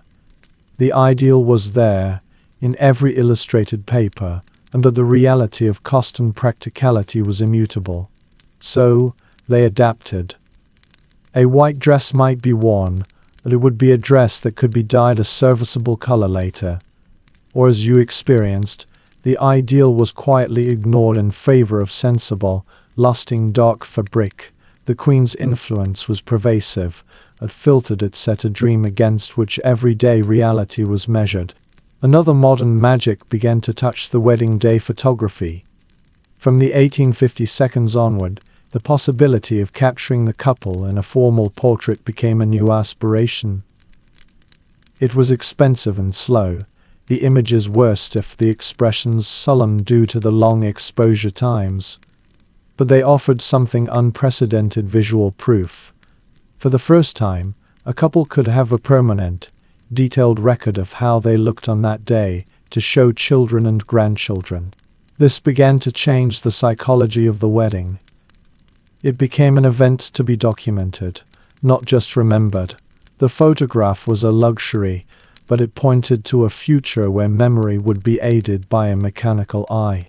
Finally, the railways stretched their iron threads across the landscape, and with them came the idea of the honeymoon. Originally a practice of the wealthy who would take a bridal tour to visit relatives, the concept of a short trip away after the wedding began to become accessible to the middle class. A railway excursion to a seaside town or a nearby city for a night or two became a conceivable, if still special, treat. This created a new space, a brief, private interlude between the public wedding and the commencement of married life in the community. It was a small but significant crack in the tradition of immediately stepping into full domestic responsibility. The journey itself, on the powerful, smoke-belching train, was a metaphor for the new, faster, more mobile age that was carrying the old traditions, sometimes gently, sometimes violently, into an uncertain future. The wedding you have just witnessed through the senses was a point of balance. A moment where ancient vows met these new, gathering forces of industry, technology, and changing social dreams, all held together by the quiet, stubborn endurance of ordinary people building their lives within the limits of their time. The details begin to soften at the edges, like a vivid dream upon waking. The chill of the stone floor beneath your feet, so sharp a moment ago, begins to recede, replaced by the familiar sensation of your own floor, your own socks or slippers. The heavy, layered weight of the wool dress, the constriction of the corset, dissolves into the memory of your own comfortable clothing. The pervasive scent of coal smoke and beeswax, of damp woolen crowded humanity, fades, replaced by the subtler, cleaner smells of your own space, perhaps laundry detergent or coffee, or the quiet scent of a room lived in without the constant struggle against soot and damp. The soundscape shifts, the distant, rhythmic toll of the church bell is swallowed by the hum of a refrigerator, the faint buzz of electricity, the silence that is never truly silent in our modern world. You are returning. The grey, gritty light of a Victorian morning melts away into whatever light fills your window now, be it sunshine, streetlight wide, or the soft glow of a screen. The journey is complete. You have stepped out of that narrow room, away from that cold church, and back into the expanse of your own present. But something lingers. It is not just the memory of a story. It is the quiet shock of recognition. For all the foreigners, the legal subsumption, the practical marriages, the sheer physical hardships, so much remains stubbornly familiar. The rapid heartbeat walking down the aisle. The fumbling, tender awkwardness of the first night. The weight of a simple ring on a finger. The careful cutting of a cake meant to be saved. The tear in a parent's sigh. The overwhelming mix of terror and hope for a shared future, and hope for a shared future, and hope for a shared future. The rituals have been polished, commercialized, but their skeleton is the same. The promise is the same. The human need to mark this profound passage with community and symbol has not changed. We still exchange tokens. We still eat and drink in celebration. We still eat and drink in celebration. We still feel that dizzying leap from the known self into the unknown union. The vessel may be made of finer material now, but the wine it holds is age minus old. This is the heart of it. Beneath the crinoline and the corsets, beneath the top hats and the soot, beat hearts that knew the same fundamental tremors. Love, though often arriving later rather than initiating, was still hoped for, still cherished when it grew. Fear of the unknown was as real then as it is now, perhaps more acute, because there were fewer escape hatches. Hope for companionship, for a home for children, for a life of shared meaning, these are not inventions of modernity. They are the timeless threads of the human story. A Victorian wedding was a mirror held up to its society, reflecting its rigid class structure, its religious convictions, its economic realities, and its gender roles with unflinching clarity. Our weddings are mirrors too, reflecting our own values: individualism, romantic love, personal expression, By looking into their mirror, we understand our own more deeply. We see what we have discarded, what we have kept, and what we have transformed. This has not been a story of kings or battles or great inventions. It has been a story of the ordinary, of the quiet, immense courage it takes to bind your life to another's with so few guarantees, of the skilled, uncelebrated labor of women that turned raw ingredients into sustenance and a house into a home, of the community that functioned as both support system and policing force. History is too often the record of the extraordinary, but the true fabric of the past is woven on days like this one, ordinary days charged with extraordinary personal meaning. The wedding, the birth, the daily meal, the struggle with illness, the grief of loss, these are the universal experiences that connect us across the centuries. In the meticulous details of their survival, we find a different kind of heroism. Not the heroism of the battlefield, but the heroism of the battlefield, but the heroism of endurance, of making minus do, of finding joy and meaning within fiercely constrained circles. And so, as the last echoes of that Victorian day fade, I invite you to bring a piece of it with you. Look at your own hands. Do you wear a ring? Think of the long chain of hands that have worn rings before you, symbolizing the same promise. Sit down to a meal and consider the countless meals prepared by people for whom food was not a given, but a hard -1 achievement. Perhaps in a drawer or an old album, you have a photograph from a family wedding long ago. Look at the serious faces, the formal clothes. Can you feel the weight of their hopes now? Can you sense the common humanity that bridges the gap of years and circumstance? I would love to hear what resonates with you. Did a detail from this journey, the saving of the cake, the something borrowed, the walking to the church remind you of a story in your own family? Do you know how your great-grandparents married? Was there a tradition, a hardship, a funny anecdote passed down? Share it in the comments below. Let's build a tapestry of these ordinary, extraordinary stories together. Our personal histories are the missing pages of the grand narrative. If you found solace or fascination in stepping quietly into the past, in feeling the texture of lives, so different yet so familiar, consider subscribing. We will continue to explore these hidden corridors of history, not through dates and treaties, but through the lived sensory experience of the people who breathed the air, felt the cold, and dared to hope within their own time. Well, step into other shoes, other centuries, other quiet moments of courage. For now, let me thank you for walking this path, for lending your imagination to a bride and groom in a simpler, harder, quieter time. May their story remind you of the strength woven into the fabric of ordinary life, both then and now. May you carry with you a sense of connection to the long, unbroken chain of human striving, loving, and enduring. Wherever you are, whatever time it is for you, I wish you peace.